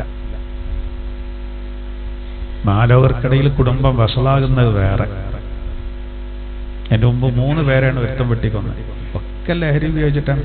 എന്നാൽ ലഹരി ഉപയോഗിക്കാൻ സൗകര്യം വളരെ കൂടുതൽ. മഞ്ചേരി അടുത്തുള്ളൊരു മഹലിന്റെ സെക്രട്ടറി ഇപ്പോൾ മിനിഞ്ഞാന്ന് എൻ്റെ അടുത്തൊരു കാര്യത്തിന് വന്നപ്പോൾ ഇങ്ങനെ സംസാരിച്ചപ്പോൾ പറഞ്ഞു, അവിടെ ഒരു ബാറ് പുതിയത് തുടങ്ങുന്നുണ്ട്, കള്ള് ഷാപ്പ്. അപ്പോൾ വലിയ പരാതി കൊടുത്തു പറഞ്ഞു, കാരണം എന്താ വെച്ചാൽ പള്ളിൻ്റെ എത്ര മീറ്ററിൻ്റെ ഉള്ളിൽ പറ്റൂല എന്നുണ്ട്. അപ്പോൾ അതുകൊണ്ട് അത് പറ്റൂല ശരിക്ക്. അപ്പോൾ ഉദ്യോഗസ്ഥന്മാർ സ്വീകരിച്ചു. പക്ഷേ ഒരു ഉദ്യോഗസ്ഥൻ ഈ സെക്രട്ടറിയോട് പറഞ്ഞത്രേ, എന്തിനാ നിങ്ങൾ ഇതിനൊക്കെ നിൽക്കേണ്ടത്, നിങ്ങൾ എന്തിനാ, സംഗതി നിയമം അനുസരിച്ച് ഇത്ര മീറ്ററിൻ്റെ ഉള്ളിൽ പറ്റില്ല എന്നുള്ളത് ശരിയാണ്, പക്ഷെ ഇതിമേലൊന്നും വല്ലാതെ കൂടണ്ട എന്ന് പറഞ്ഞിട്ട് ആൾ പറയണേ, നമ്മൾ ഇവിടെ 75% ശമ്പളം കൊടുക്കാൻ ഉപയോഗിക്കുന്നത് ഈ വരുമാനമാണ്. ഈ ഉദ്യോഗസ്ഥൻ പറയണം, നിങ്ങൾ ഇതിനൊക്കെ സപ്പോർട്ട് ചെയ്യല്ലേ വേണ്ടത്, പള്ളി സെക്രട്ടറിനോട് പറയണം ആര് ഉദ്യോഗസ്ഥൻ. അപ്പോൾ ലഹരി ഉപയോഗിക്കാനുള്ള സൗകര്യങ്ങൾ നമുക്ക് നല്ലോണം കൂടുകയാണ്. ചിലത് നിയമവിരുദ്ധമായതുണ്ട്, അത് യഥേഷ്ടം കിട്ടുന്നുണ്ടല്ലോ. മതബോധത്തുനിന്ന് കുട്ടികൾ പറ്റപോകാൻ മതം വേണ്ടാന്നൊരു കൂട്ടർ പ്രചരിപ്പിക്കുക, അതിനോട് കൂടെ ഇത്തരം സാഹചര്യങ്ങളും കൂടി ആയാൽ ഇതൊക്കെ തന്നെ നമ്മൾ പ്രതീക്ഷിക്കണ്ടുള്ളൂ. ഇവിടെയാണ് നമ്മൾ മതപ്രവർത്തനം നടത്തുന്ന നമ്മളെപ്പോലത്തേക്ക് പണി കൂടുന്നത്. ഇവിടെ നമ്മളൊക്കെ ഒരുപാട് രക്ഷിതാക്കളുണ്ട്. ശ്രദ്ധിക്കേണ്ട എന്താ, കുട്ടികളെ ഒരിക്കലും നമ്മൾ രാത്രി അവിടെ ഇവിടെ ഒന്നും കറങ്ങാൻ അയക്കരുത്. പണ്ടത്തൊന്നും അങ്ങനത്തെ പ്രശ്നമില്ലായിരുന്നു. അവിടെ ഇവിടെയൊക്കെ ഒന്നും ഇങ്ങനെ ഇരുന്ന് കണ്ടൊക്കെ പോരായിരുന്നു. ഇന്നങ്ങനെയല്ലേ. ഇന്ന് ഈ ലഹരി ഉപയോഗം മടിയില്ല, അല്ലാതെ കൂടി. ചിലപ്പോൾ ഉമ്മാര് പറയും ഓനൊരാണല്ല ഇവിടെ ഇങ്ങനെ ഇരിക്കാന്നൊക്കെ പറയും. അങ്ങനെ ഓരോ ലോകം തിരിയാൻ വേണ്ടിയൊക്കെ ഈ പറഞ്ഞേക്കുക. പിന്നെ ഈ ഒട്ടിട്ടുമ്പോഴാണ് അറിയാം ഇവിടെയും അവിടെയും ഇവിടെയും പോയിട്ട് ഇത് ഉപയോഗിക്കുകയാണ്. പിന്നെ ഓലിലായൊരു അക്രമവാസന വരികയാണ്. ഒരു വേറെ ഏതോ ഒരു മൈൻഡിൽ കുട്ടികളൊക്കെ ചെറിയ കത്തിയും കൊണ്ട് നടക്കുക, അന്നങ്ങിയെടുക്കുക. സ്കൂൾ പഠിക്കുന്ന കുട്ടികൾ വരെ ആലോചിച്ചോ. സ്കൂളിൽ സ്ഥിരമായിട്ട് കത്തി കൊടുത്തിട്ടാ 2 കുട്ടികളെ പുറത്താക്കിയത്. അതിലൊരുത്തനാണ് ഇപ്പോൾ ഒറ്റ കുത്തിന് ഒരു ചെറുപ്പക്കാരനെ കൊണ്ടത്. നമ്മളിപ്പോൾ ഈ നെഗറ്റീവായത് ഇങ്ങനെ പറയല്ലോ കേട്ടോ, പോസിറ്റീവായ കുറേ കാര്യങ്ങൾ ഇല്ലായിട്ടല്ല. പക്ഷെ ഇത് എല്ലാത്തിനെയും എന്ത് ചെയ്യാണ്, നിഷ്ഫലമാക്കുന്ന, അതിൽ നിഷ്പ്രഭമാക്കുന്ന വാർത്തകൾ കേൾക്കുകയാണ്. അത് നമ്മളെ ഇതിൽ നിന്ന് വന്ന് നമുക്ക് ഒരുപാട് പേരുണ്ട്. എന്താ പറയുക, മുസ്ലിം സമുദായത്തിൽ മാതാപിതാക്കളൊക്കെ എല്ലാം പരിഗണിക്കുന്ന ടീമാണെന്നുള്ള അതിന് കറ വീഴാണ് ഇങ്ങനത്തെ സംഭവങ്ങൾ. ഉമ്മാനൊക്കെ വെട്ടിക്കൊല്ലാറുണ്ട്. ഇപ്പൊ ലഹരിയൊക്കെ നീങ്ങി ഇപ്പോ ഇനി കയറിച്ചിരിക്കാനല്ല, സമയം കഴിഞ്ഞു പോയി, കൈവിട്ട് പോയി, കൊത്തിയാണ് നുറുക്കുകയാണ്. ഭയങ്കര സങ്കടമുള്ള കാര്യങ്ങൾ, വാർത്തകളാണ്. അപ്പോൾ പടച്ച റബ്ബ് നമ്മളെല്ലാവരെയും കാക്കുമാറാവട്ടെ. അള്ളാഹു നമ്മുടെയൊക്കെ മക്കൾക്ക് അള്ളാഹു താല ഹിദായത്ത് നൽകുമാറാവട്ടെ. ആമീൻ എന്ന് നമുക്ക് പ്രാർത്ഥിക്കാം. ഓരോ ഇതിങ്ങനെ കേൾക്കുമ്പോൾ നമുക്ക് ഭയങ്കര വിഷമം തോന്നാണ്. അപ്പോൾ നമ്മളോട് ബന്ധപ്പെട്ട ഒരാൾ, അയാളെ ഒരു പെൺകുട്ടി, ഈ ആയിഷ വിട്ട് പോയി. അവരെൻ്റെ അടുത്ത് വന്ന് സംസാരിക്കണം എന്നൊക്കെ പറഞ്ഞ ആയിക്കോട്ടെ, നമുക്ക് സംസാരിക്കാം, നോക്കുക, ചിലതൊക്കെ പറഞ്ഞാലാണ് ശരിയാകലുണ്ട് ഒക്കെ പറഞ്ഞ് തീരുമാനിച്ച് പോയിനും. ആ സംസാരിക്കാൻ വന്നോല് അവിടെ എത്തുന്നതിന് മുമ്പ് ഫോണ് വരികയാണ്. ആള് വീട്ടിൽ നിന്ന് ഇറങ്ങിയിട്ട് പോലീസ് സ്റ്റേഷനിലാണ്. വനിതാ പോലീസറൊക്കെ ഒരുപാട് പറഞ്ഞു നോക്കി, മോളെ ഇത് അപകടമാണ്, പ്രായമായിട്ടുണ്ട് എന്നാണ് കുട്ടി പറഞ്ഞത്. എൻ്റെ കാര്യം തീരുമാനിക്കാൻ പോയി. വാപ്പറഞ്ഞ് ഞാൻ നിക്കാഹ് ചെയ്ത് കൊടുക്കില്ല, ഒരിക്കലും യോജിപ്പില്ല.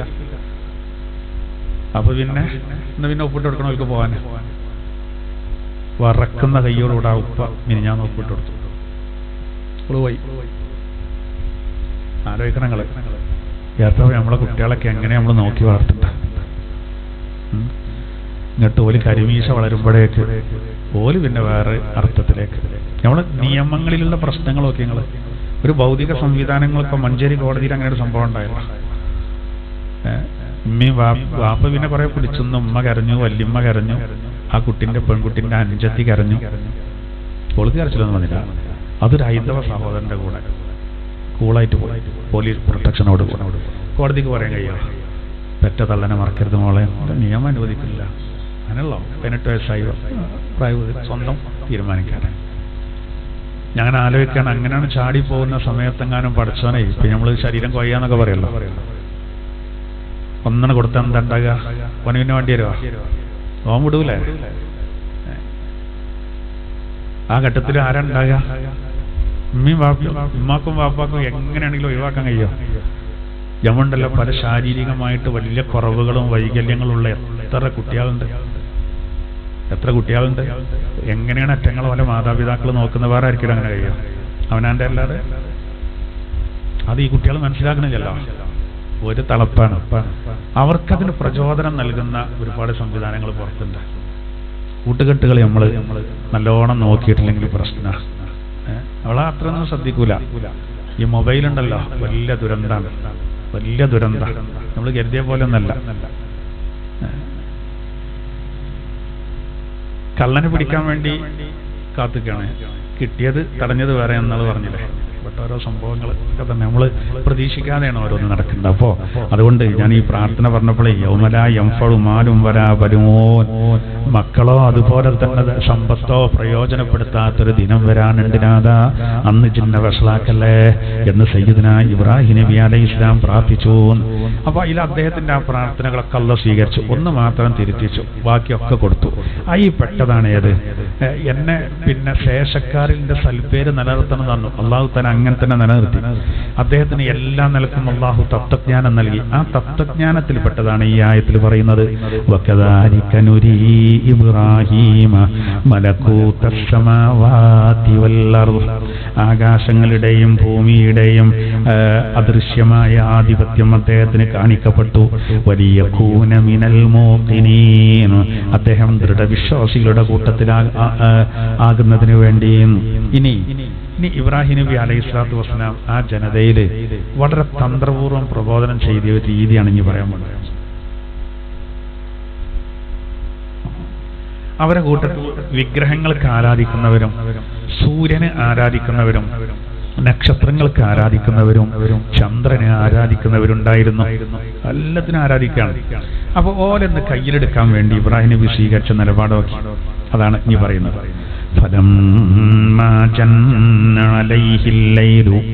രാത്രി ഇരുൾ മൂടിയപ്പോൾ നക്ഷത്രങ്ങൾ അദ്ദേഹം കണ്ടു.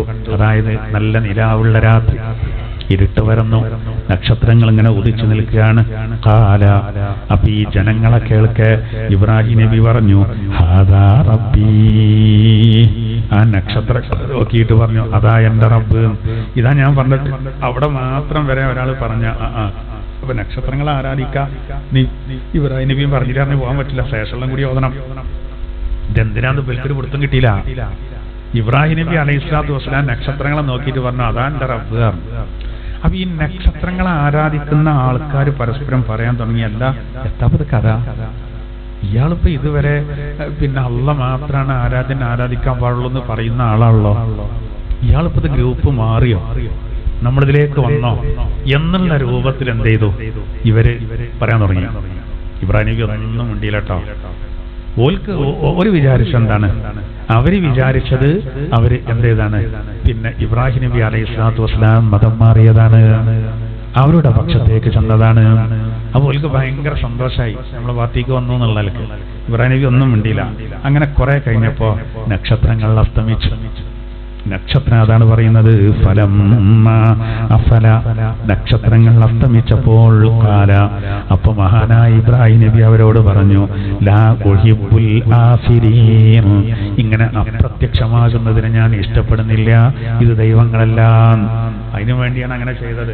അത് ബാക്കിയൂടെ പറഞ്ഞില്ല, അതിൻ്റെ അടിയിൽ കുറെ വർത്തമാനങ്ങൾ ഉണ്ടായിട്ടുണ്ട്.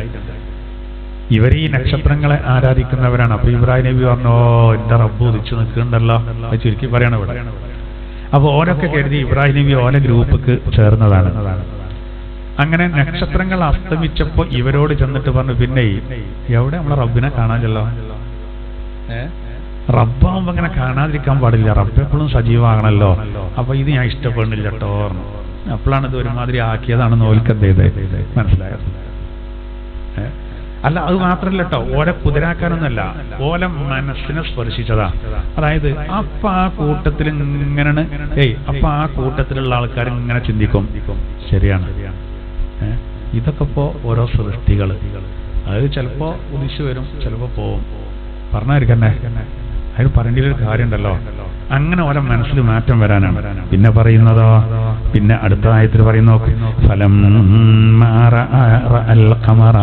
അദ്ദേഹം പൂർണ്ണ ചന്ദ്രനെ കണ്ടപ്പോൾ, ബാസിഗൻ അതിങ്ങനെ ഉദിച്ചു നിൽക്കുന്നത് കണ്ടപ്പോൾ, ഖാല അപ്പൊ ഇബ്രാഹിം നബി പറഞ്ഞു, ഹാദാ റബ്ബി, ഓ എന്റെ റബ്ബാണ്. അപ്പൊ ചന്ദ്രനെ ആരാധിക്കുന്ന ആളുകളെ മുന്നിൽ നിന്നാണ് അത് പറയുന്നത്, ഓലെടുത്ത് പോയിട്ടാണ്. അപ്പൊ അവരൊക്കെ കരുതിയത് ഇയാളിപ്പോ നമ്മളൊപ്പായല്ലോ. ഫലം ചന്ദ്രൻ അസ്തമിച്ചപ്പോൾ ഖാല അപ്പൊ മഹാനായ ഇബ്രാഹിം നബി പറഞ്ഞു, ലഇല്ലം യഹ്ദിനി റബ്ബി, എന്റെ റബ്ബ് എനിക്ക് മാർഗദർശനം നൽകിയിട്ടില്ലെങ്കിൽ ലഅകൂനന്ന മിനൽ ഖൗമിൽ ളാലീൻ, ഞാൻ പിഴച്ചുപോയ ഒരു ജനതയിൽ ഞാനും അകപ്പെട്ടു പോകും. കണ്ടോ, ഇപ്പൊ ഈ അദ്ദേഹം ജനങ്ങളോട് പറയാനെന്ത്, ഇപ്പൊ ഈ കണ്ട ആളുകളൊക്കെ ഈ ചന്ദ്രനുള്ള ആരാധിക്കുന്നത്, ഇതിനെ ആരാധിക്കാൻ പറ്റൂല കേട്ടോ, ഇത് അസ്തമിച്ചു പോയില്ലേ, ഞാൻ ആരാധിക്കാൻ പറ്റൂല. എന്റെ റബ്ബ് എനിക്ക് ഹിദായത്ത് തന്നതുകൊണ്ടാണ്, ഞാനൊരിക്കലും അതിനൊന്നുമില്ല. അപ്പോൾ ഓരിങ്ങനെ ചിന്തിച്ചു, ഇത് പറയേണ്ടത് എന്തോ ഒരു കാര്യമുണ്ടോ, അത് ബോധ്യപ്പെടുത്താനാണ് അങ്ങനെ ചെയ്തത്. വീണ്ടും പറയാണ്, വീണ്ടും നോക്കൂ, അല്ലാഹു തആല പറയാണ്,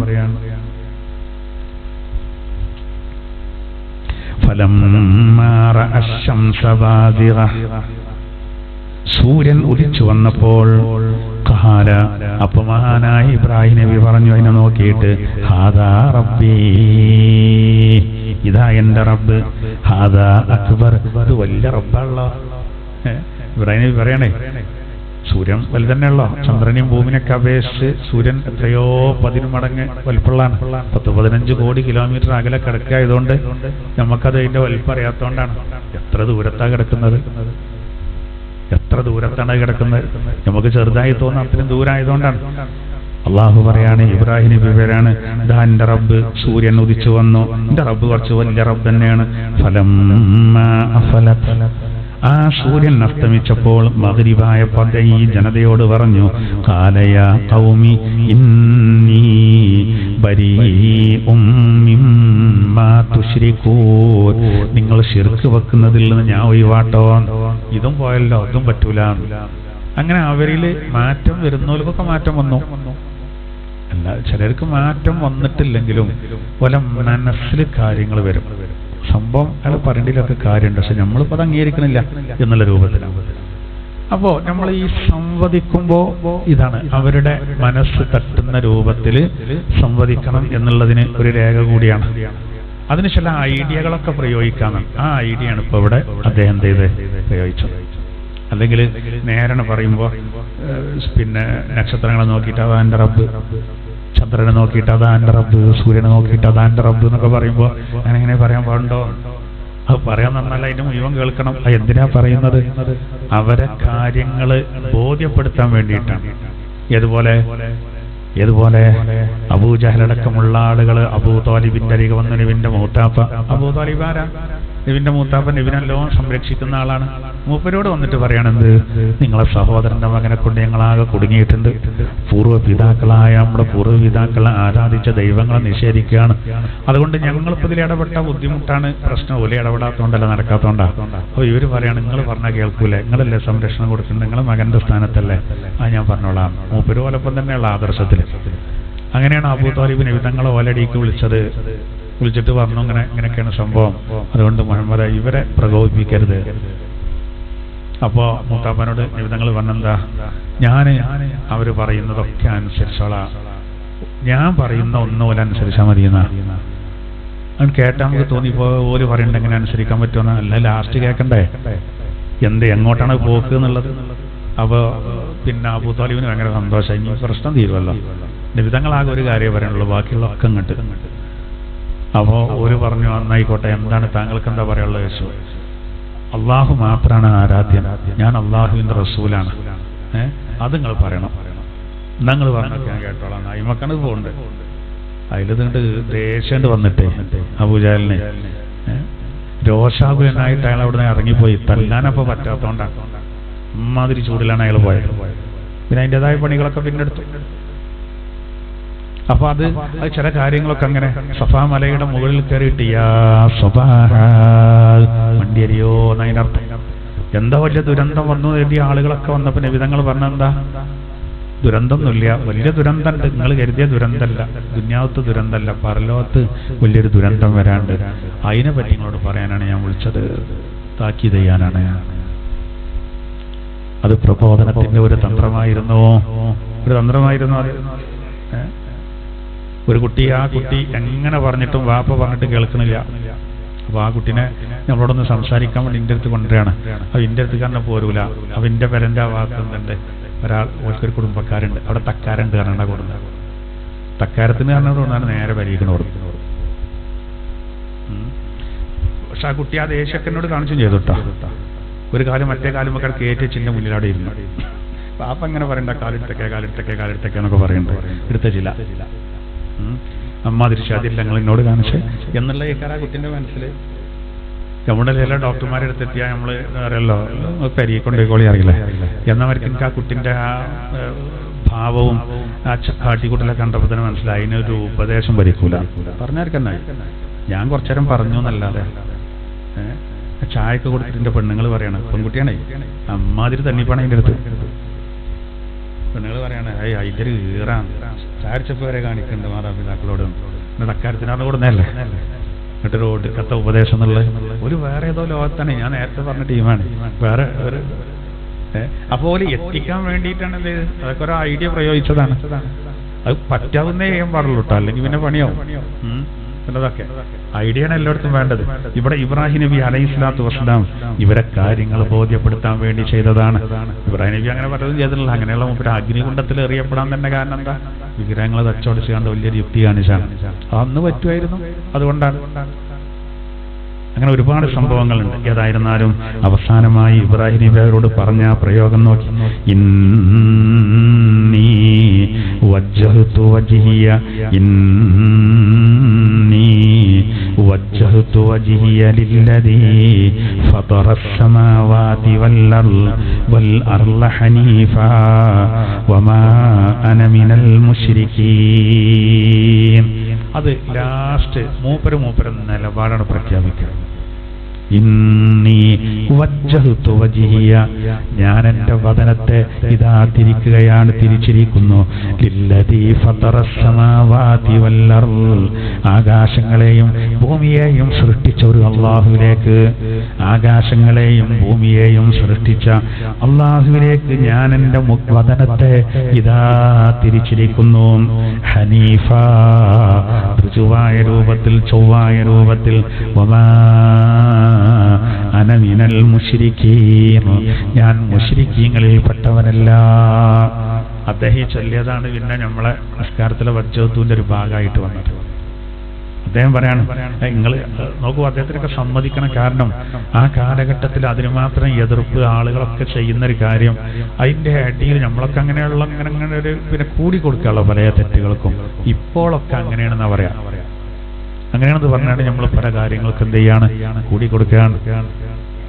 അൽ ബഖറ സൂറത്തിൽ അല്ലാഹു തആല, ആലി ഇമ്രാൻ സൂറത്തിൽ അല്ലാഹു തആല ഒരു ആയത്തിൽ പറയുന്നുണ്ട്, നിങ്ങൾ ഒരിക്കലും ശത്രുക്കളോട് നിങ്ങളുടെ ദുഃഖമോ പ്രയാസമോ സ്വകാര്യമോ പറയരുത്. എന്താ കാരണം? അവരുടെ ഉള്ളിൽ ഭയങ്കര സന്തോഷമായിരിക്കും, അത് വായയിലൂടെ പുറത്തു വരും. നേരെ ആലി ഇമ്രാൻ സൂറത്തിൽ പറയുന്നതാണ് സ്വകാര്യം പറയരുത്. നമ്മളെ അവസ്ഥ എല്ലാം പറയല്ലേ, കൂട്ടുപിടിക്കല്ലേ. അകത്തുള്ളവരോട് തന്നെ, നമ്മളാൾക്കാരോട് തന്നെ എല്ലാവരോടും നമ്മളെ ദുഃഖം പ്രയാസം പറയാൻ പാടില്ല, അസൂയക്കാരോട് പറയാൻ പാടില്ല. കാരണം എന്താ? ഓല് നമ്മളെടുത്ത് ഇങ്ങനെ പുറത്തെടുക്കും ഒക്കെ തന്നെ വെച്ചിട്ട് ഉള്ളിലെന്തേക്കാരം നന്നായി. പെണ്ണുങ്ങൾക്കൊക്കെ ഇത് വലിയ കഴിവാണ്. ഭയങ്കര ദുഃഖമൊക്കെ അഭിനയിച്ച് മറ്റുള്ള ഉള്ളിലൊക്കെ എടുക്കും. എന്നിട്ട് പിന്നെ മറ്റുള്ളവരോട് എന്ന് പറയും, ഓളതൊക്കെ കേട്ടപ്പോളേ വേണേ അങ്ങനെ വേണേ എന്നാ പറയണ്ടേ? പറയാൻ പാടില്ല. അങ്ങനെ ഒരു കാര്യമില്ല, അതുകൊണ്ട് യാതൊരു പ്രയോജനമില്ല. വെറുതെ എന്താ? എന്നാ അതേ സമയത്തോ നമ്മളെ ഇഷ്ടപ്പെടുന്നവരോട് പറയാം, പരിഹാരം ഒരു പ്രാർത്ഥനയിലും ഉണ്ടാവും. അതിനാണ്. അപ്പൊ ഞാൻ പറയുന്നത്, ഇന്നിപ്പോ നോക്കൂ നിങ്ങൾ, സൗഹൃദത്തിന്റെ പേരിലൊക്കെ എന്തൊക്കെയാണ് നടക്കേണ്ടത്. ശ്രദ്ധിക്കണം. നമ്മൾ ഏത് കാലഘട്ടത്തിലാണെങ്കിലും എവിടെയാണെങ്കിലും അള്ളാഹു ചിലതിലൊന്നും നമുക്കൊരു അളവും തന്നില്ല. അങ്ങനെ പേടിച്ചിട്ടുണ്ടെന്നുള്ളതാണ്. ഇവിടെ ഒരുപാട് വിഷയങ്ങളുണ്ട്. എന്നാൽ ചിലതൊക്കെ നമ്മൾ വളരെ ശ്രദ്ധിക്കേണ്ടി വരും. പൊതുസമൂഹത്തിൽ ജീവിക്കുന്ന സമയത്ത് ഒക്കെ ഇസ്ലാം നമ്മളെ വ്യക്തമായിട്ട് പഠിപ്പിച്ചിട്ടുണ്ട്. അതിൽ വിടരുത്, സീമ ലംഘിക്കരുതെന്നാണ്. ഒരു വളയുണ്ട്, ആ വളയം ഒരിക്കലും വിട്ടുചാടാൻ പാടില്ല. ഇവിടെ നോക്കൂ നിങ്ങൾ, ഇബ്രാഹിം നബി അലൈഹി സ്വലാത്തു വസ്സലാം ആദർശത്തിൽ ഉറച്ചു നിന്നു. മൂപ്പര് വാപ്പനോടൊക്കെ വളരെ മാന്യമായിട്ടുള്ള പെരുമാറിയത്. യാ ഇബ്രാഹിം എന്ന് പറഞ്ഞ യാ ബുനയ്യ എന്ന് വിളിച്ചതേ ഇല്ല. ഖുർആൻ പറയുന്നുണ്ട് എൻ്റെ മോനെ നല്ല വിളിക്കുക, ഓ ഇബ്രാഹിം എന്നാണ്. നമ്മളിപ്പോൾ ഇബ്രാഹിം എന്നൊരു കുട്ടി നമുക്കുണ്ടെങ്കിൽ ഓനെ കുഞ്ഞിമോനാണെങ്കിൽ നമ്മൾ ഓനെ കുഞ്ഞിമോനെ വിളിക്കുള്ളൂ. പിന്നെ വല്ലാതെ ചൂടാകുമ്പോഴൊക്കെ മയമതേ എന്നൊക്കെ വിളിച്ചോളൂ, ഈറടിച്ച് അല്ലെങ്കിൽ പേര് വിളിക്കൂല. ഇബ്രാഹിം നബി അലൈഹി സ്വലാത്തു വസ്സലാമിനെ ഇബ്രാഹിം തന്നെ വിളിച്ചിട്ടുള്ളൂ. എന്നാൽ ഇബ്രാഹിം നബിയോ വളരെ ശാന്തനായിട്ട്, കാരണം പിതാവിനെ പിതാവായിട്ട് കണ്ടു, മാതാവിനെ മാതാവായിട്ട്. സഅദ് റളിയല്ലാഹു അൻഹു നമുക്കൊരു തെളിവാണത് അല്ലേ? സഅദ് റളിയല്ലാഹു അൻഹു 17 വയസ്സിൽ ഇസ്ലാം സ്വീകരിച്ചപ്പോൾ അദ്ദേഹത്തിന്റെ ഉമ്മ അദ്ദേഹത്തിനോട് ഭയങ്കര ശത്രുത കാണിച്ചു. പക്ഷെ മൂപ്പര് അങ്ങോട്ട് കാണിച്ചില്ല. അവസാനം ഇസ്ലാം രാജിവെക്കണമെന്ന് നിർബന്ധിപ്പിച്ചു. അത് മാത്രം മൂപ്പര് കേട്ടില്ല. അത് നിങ്ങൾ കേൾക്കും വേണ്ടാന്ന് ഖുർആൻ പറഞ്ഞു. അതെവിടെ ഖുർആൻ പറയുന്നത് ശ്രദ്ധിക്കാൻ വേണ്ടിയിട്ട്. ലുക്മാൻ ഹക്കീം റളിയല്ലാഹു അൻഹു തന്റെ മകന് കൊടുക്കുന്ന ഉപദേശങ്ങൾ ഖുർആൻ പറയുമ്പോൾ അത് 1-2 പറഞ്ഞു. പിന്നെ സഅദ് റളിയല്ലാഹു അൻഹു കാരണം ഇറങ്ങിയ 2 ആയത്ത് പറഞ്ഞു. പിന്നെ അതിന്റെ ശേഷം ബാക്കിയുള്ള ഉപദേശങ്ങൾ പറഞ്ഞു. അതിന്റെ അടി കൊടുക്കാൻ തന്നെ കാരണം ശ്രദ്ധിക്കാൻ വേണ്ടി. ഇതിപ്പോ എന്താ ഇതിലെ അടിയിൽ ശ്രദ്ധിക്കാൻ വേണ്ടിയിട്ടാണ്. ഒരു പരിപാടി ഇങ്ങനെ നടന്നുകൊണ്ടിരിക്കുമ്പോൾ പെട്ടെന്ന് നിർത്തിച്ചാണ്ട് ഒരു കാര്യം വേറൊരു കാര്യം പറയുമ്പോൾ ആൾക്കാരെ മനസ്സിൽ പോകില്ല. അതോടെ മറ്റേയൊക്കെ പോവുകയും ചെയ്യും. അതുവരെ പറഞ്ഞൊക്കെ പോകും. നമ്മളിങ്ങനെ ചിലപ്പോൾ ചില ക്ലാസ്സിലൊക്കെ വളരെ പ്രധാനപ്പെട്ട ഒരു വിഷയം ഇങ്ങനെ അതിൻ്റെ ഏറ്റവും നല്ല മുഹൂർത്തത്തിലെത്തുമ്പോഴേക്കാരും സംഘാടകർ ബക്കറ്റായിട്ട് ഇങ്ങനെ വരികയാണ്. ഒരു വിഷയം കേൾക്കുന്നുണ്ടാവില്ല, അതുകൊണ്ടാണ്, അല്ലെങ്കിൽ പൂർത്തിയായിക്കോട്ടെ എന്ന് കരുതും. ആ ബക്കറ്റായിട്ട് വിരലോട് കൂടെ ഇനി നമ്മൾ അയച്ചു തുടങ്ങണം.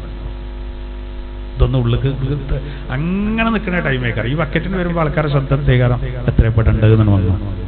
ഇബ്ലീസിന് എന്തോ ഒരു സന്തോഷേക്കാരം എന്ന് നിങ്ങൾ ആ സമയത്ത്. അയ്യോ നല്ല കുട്ടിയാണ് ആ കുട്ടി അറിയും, ആ വന്ന കുട്ടി. അത് എല്ലാം ശ്രദ്ധിക്കണ്ട. ഈ അല്ലെങ്കിൽ നമ്മൾ ഈ ശ്രദ്ധ വിടാം. ഇനി ഒന്നും വേണ്ട. ഇപ്പോ നിങ്ങളിപ്പോ അവിടെ ഇങ്ങനെ ഇന്നെങ്ങനെ നോക്കിയിരിക്കുകയുള്ളൂ.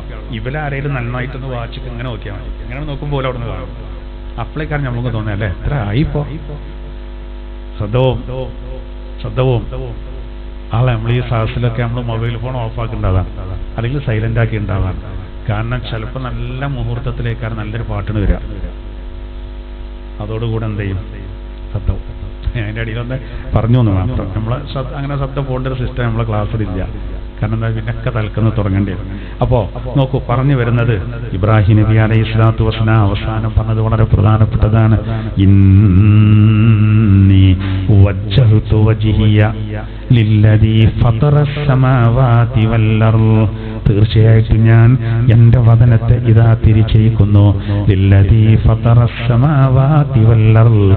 ആകാശഭൂമികളെ സൃഷ്ടിച്ച അല്ലാഹുവിലേക്ക്.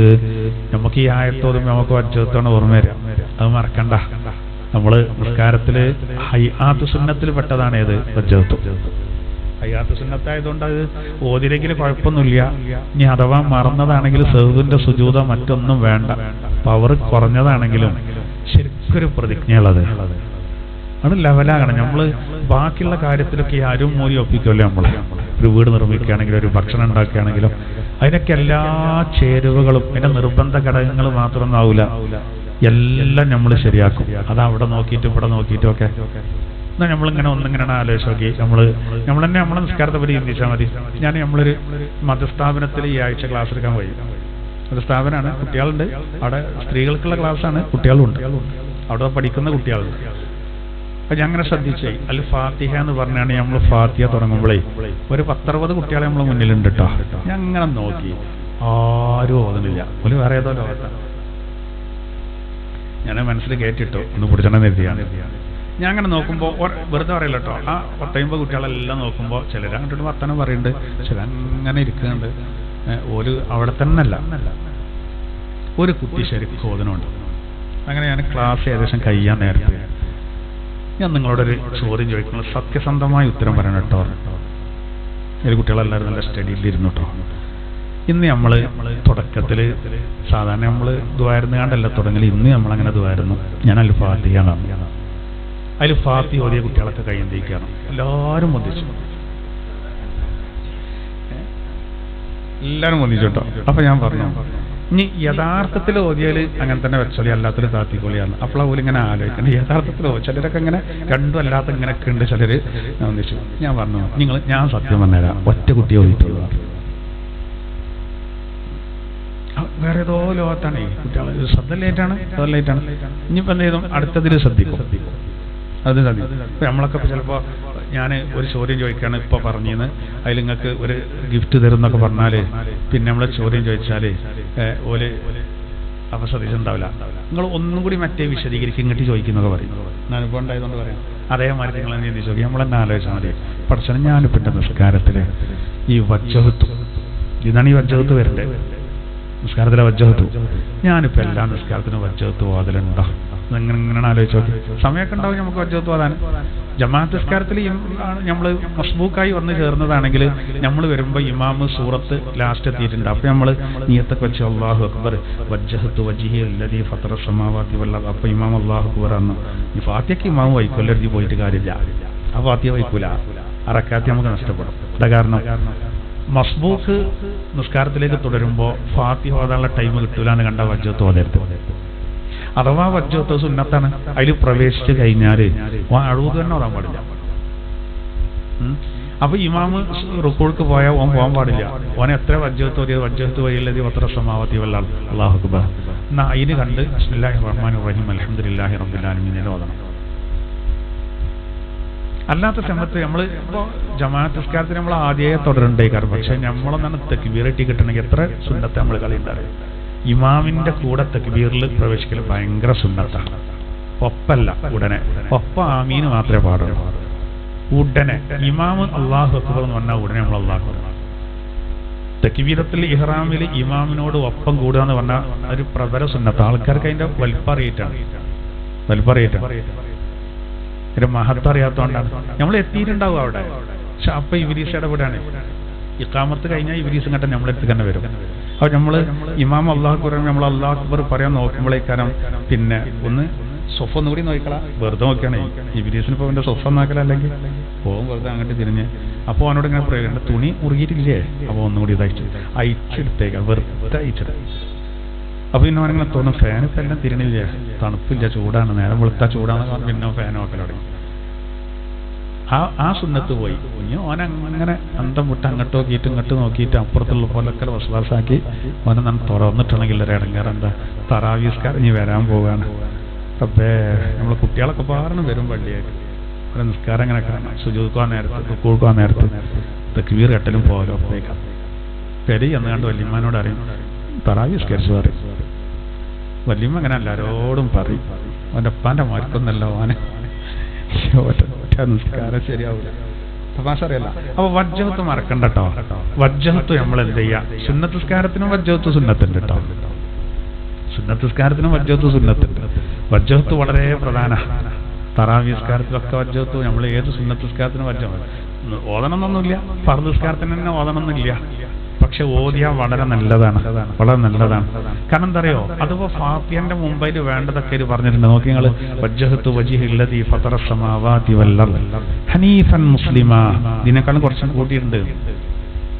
വമാ അന മിനൽ മുശ്രിക്കീൻ, ആകാശഭൂമികളെ സൃഷ്ടിച്ച അല്ലാഹുവിലേക്ക് ഞാൻ ഇതാ എന്റെ വദനത്തെ തിരിക്കുന്നു എന്ന് പറഞ്ഞാൽ അവിടെ വദനം മാത്രമല്ല, ശരീരം മൊത്തത്തിലാണ്. ശരീരത്തിൽ പ്രധാനപ്പെട്ടത് മുഖമായതുകൊണ്ടാണ് വജ്ഹിയ എന്ന് പറഞ്ഞ എന്റെ മുഖം മാത്രമല്ല, മുഖമുള്ള ഐഡന്റിറ്റി. അതുകൊണ്ടാണ് അങ്ങനെ പ്രത്യേകം പറയാൻ കാരണം. അപ്പൊ അതൊക്കെ നമ്മൾ ശരിക്കണം ചൊല്ലിയിട്ട് ആ വജ്ജത്ത് ഓതം പോലെ ഓതി, പിന്നെ അഴൂത് ഓതിയിട്ട് ഫാത്തിഹ തുടങ്ങി. അപ്പൊ എത്ര സുന്നത്തുകളവിടെ വന്നു? വജ്ജഹത്തു സുന്നത്ത്, അഴൂദ് സുന്നത്ത്, ബിസ്മി മുതൽ വലല്ലാലിൻ വരെ നിർബന്ധം, ആമീൻ സുന്നത്ത്, സൂറത്ത് സുന്നത്ത്. 5 കാര്യങ്ങൾ ഒന്നാമത്തെ റക്അത്തിൽ വന്നു. രണ്ടാമത്തെ റക്അത്തിൽ വജ്ജഹത്ത് വേണ്ട, മൂന്നാമത്തെ റക്അത്തിൽ സൂറത്ത് വേണ്ട, അങ്ങനെ പോകും. അപ്പോൾ ഒരു നിസ്കാരം കഴിഞ്ഞാൽ അൽഹംദുലില്ലാഹ് നിർവാഹത്തായി. നേരെ നലിറുള്ളാനൊക്കെ സലാം വീടിന് കഴിഞ്ഞാൽ ഒരു സംതൃപ്തിയാണ്. ഓഫീസിലൊക്കെ പോയിട്ട് നമ്മളൊരു ഉദ്യോഗസ്ഥനോട് സംസാരിച്ച് മട്ടും പോലെ സംസാരിച്ച് എവിടെയും പാളിയില്ല, കരുതിയതൊക്കെ അവതരിപ്പിച്ച് ഒന്ന് ഇറങ്ങിയാലേ ആ ഫയലും കൊണ്ട് ഇറങ്ങുമ്പോൾ റാഹത്താണല്ലോ. ആ ആകെ പാളിയടാ. എന്തേ? ഞാൻ മൂപ്പരെ മുന്നിൽ കാലും കയറ്റി വെച്ചിരുന്ന മൂപ്പർക്ക് പറ്റിയില്ല, തള്ളി.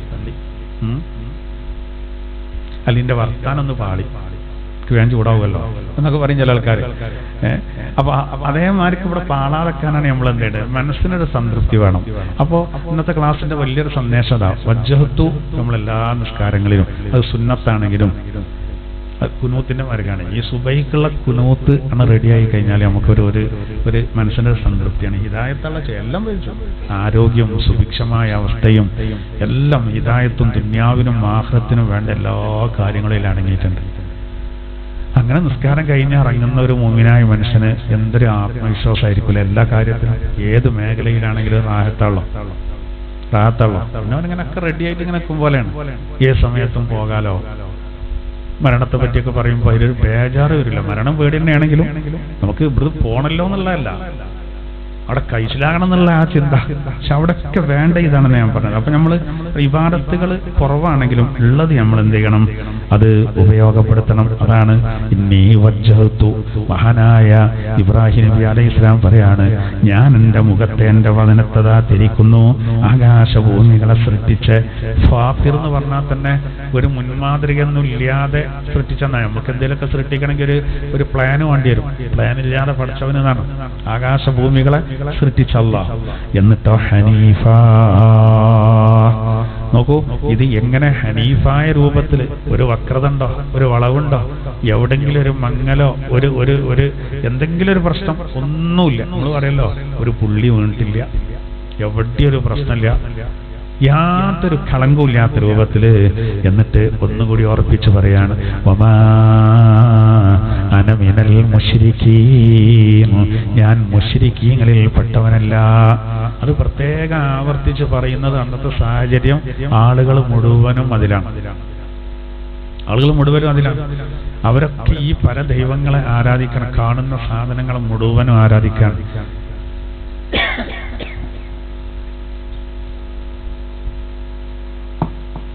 ഇബ്രാഹിം നബി അലൈഹിസ്സലാത്തു വസ്സലാം ആകട്ടെ അതിലൊന്നും പെട്ടില്ല.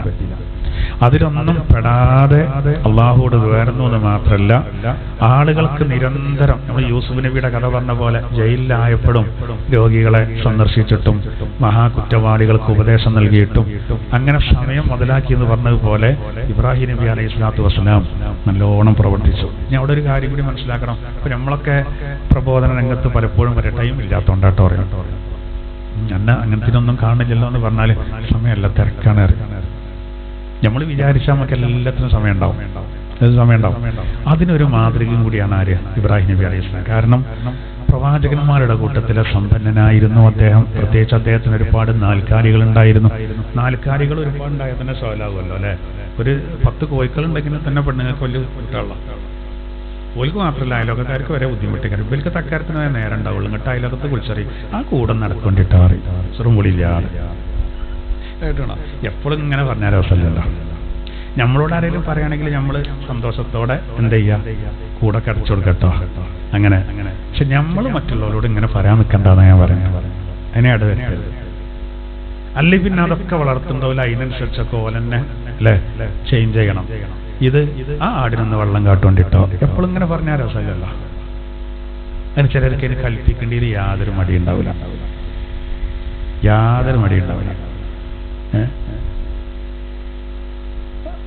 ഒരാള് പെരീക്ക് സാധനം വാങ്ങി പോയേക്കാരം.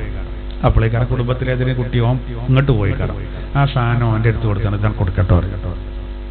എനിക്കുണ്ടെങ്കിൽ അങ്ങനെ കുടുംബക്കാർ, അതാ ഞാൻ പറയാൻ കാരണം. എന്നിട്ട് മൂപ്പര് നമ്മളൊപ്പം പോരും.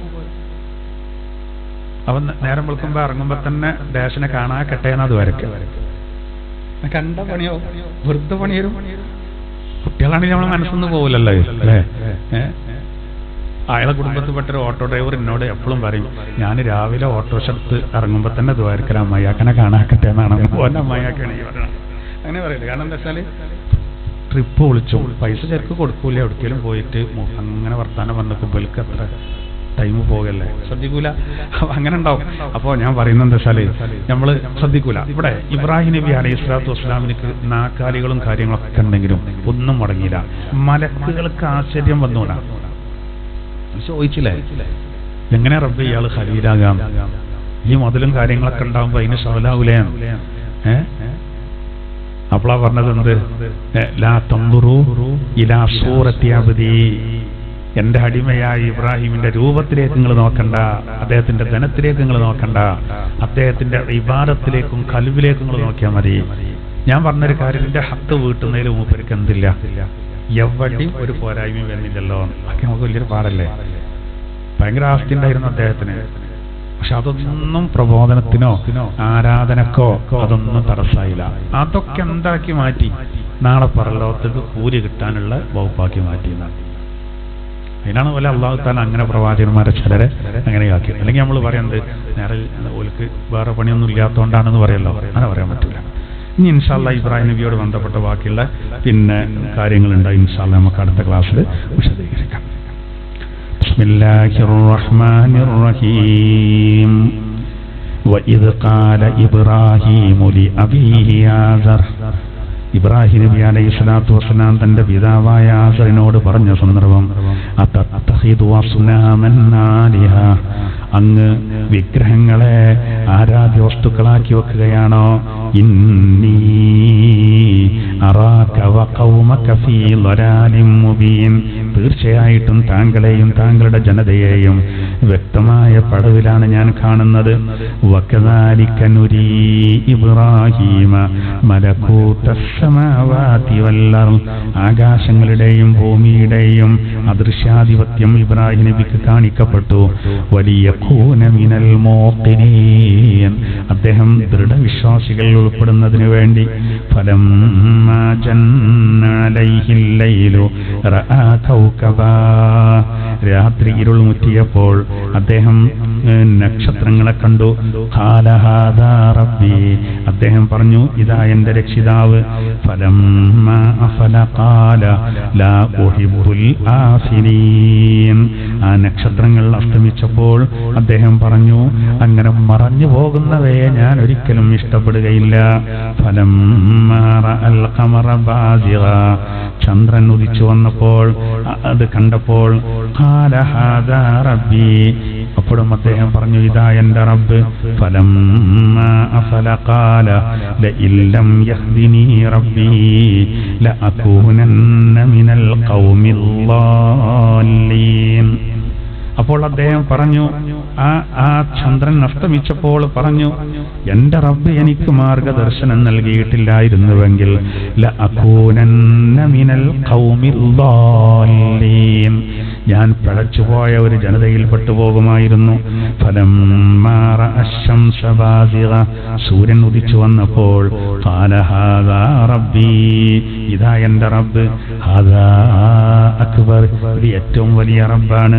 ഫലമ്മാ ഫലത്, സൂര്യൻ അസ്തമിച്ചപ്പോൾ ഖാല യാ ഖൗം, അദ്ദേഹം പറഞ്ഞു എന്റെ ജനങ്ങളെ, ഇന്നി ബരീഉം മിമ്മാ തുശ്രികൂൻ, നിങ്ങൾ ശിർക്ക് വെക്കുന്നതിൽ പങ്കു ചേർക്കുന്നതിൽ നിന്ന് ഞാൻ ഒഴിഞ്ഞു നിൽക്കുന്നവനാണ്. ഇന്നി വജ്ജഹ്തു വജ്ഹിയ ലില്ലദീ ഫതറസ് സമാവാതി വൽ അർള ഹനീഫാ, ആകാശങ്ങളെയും ഭൂമിയെയും സൃഷ്ടിച്ചവനിലേക്ക് ഋജുവായ രൂപത്തിൽ ഞാൻ എന്റെ വദനത്തെ തിരിച്ചിരിക്കുന്നു. വമാ അന മിനൽ മുശ്രികീൻ, ഞാൻ മുശ്രിക്കീങ്ങളിൽ പെട്ടവനല്ല. أعوذ بالله من الشيطان الرجيم. بسم الله الرحمن الرحيم. وإذ قال إبراهيم لأبيه آزر أتتخذ أصناما آلهة إني أراك وقومك في ضلال مبين. وكذلك نري إبراهيم ملكوت السماوات والأرض وليكون من الموقنين. فلما جن عليه الليل رأى كوكبا قال هذا ربي. فلما أفل قال لا أحب الآفلين. فلما رأى القمر بازغا قال هذا ربي. فلما أفل قال لئن لم يهدني ربي لأكونن من القوم الضالين.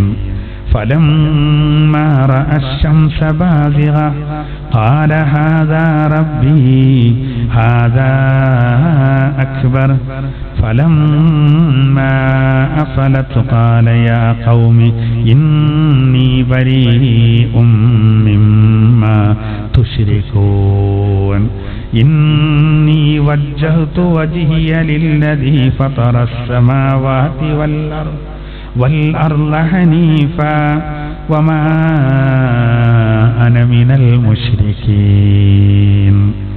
صدق الله العلي العظيم.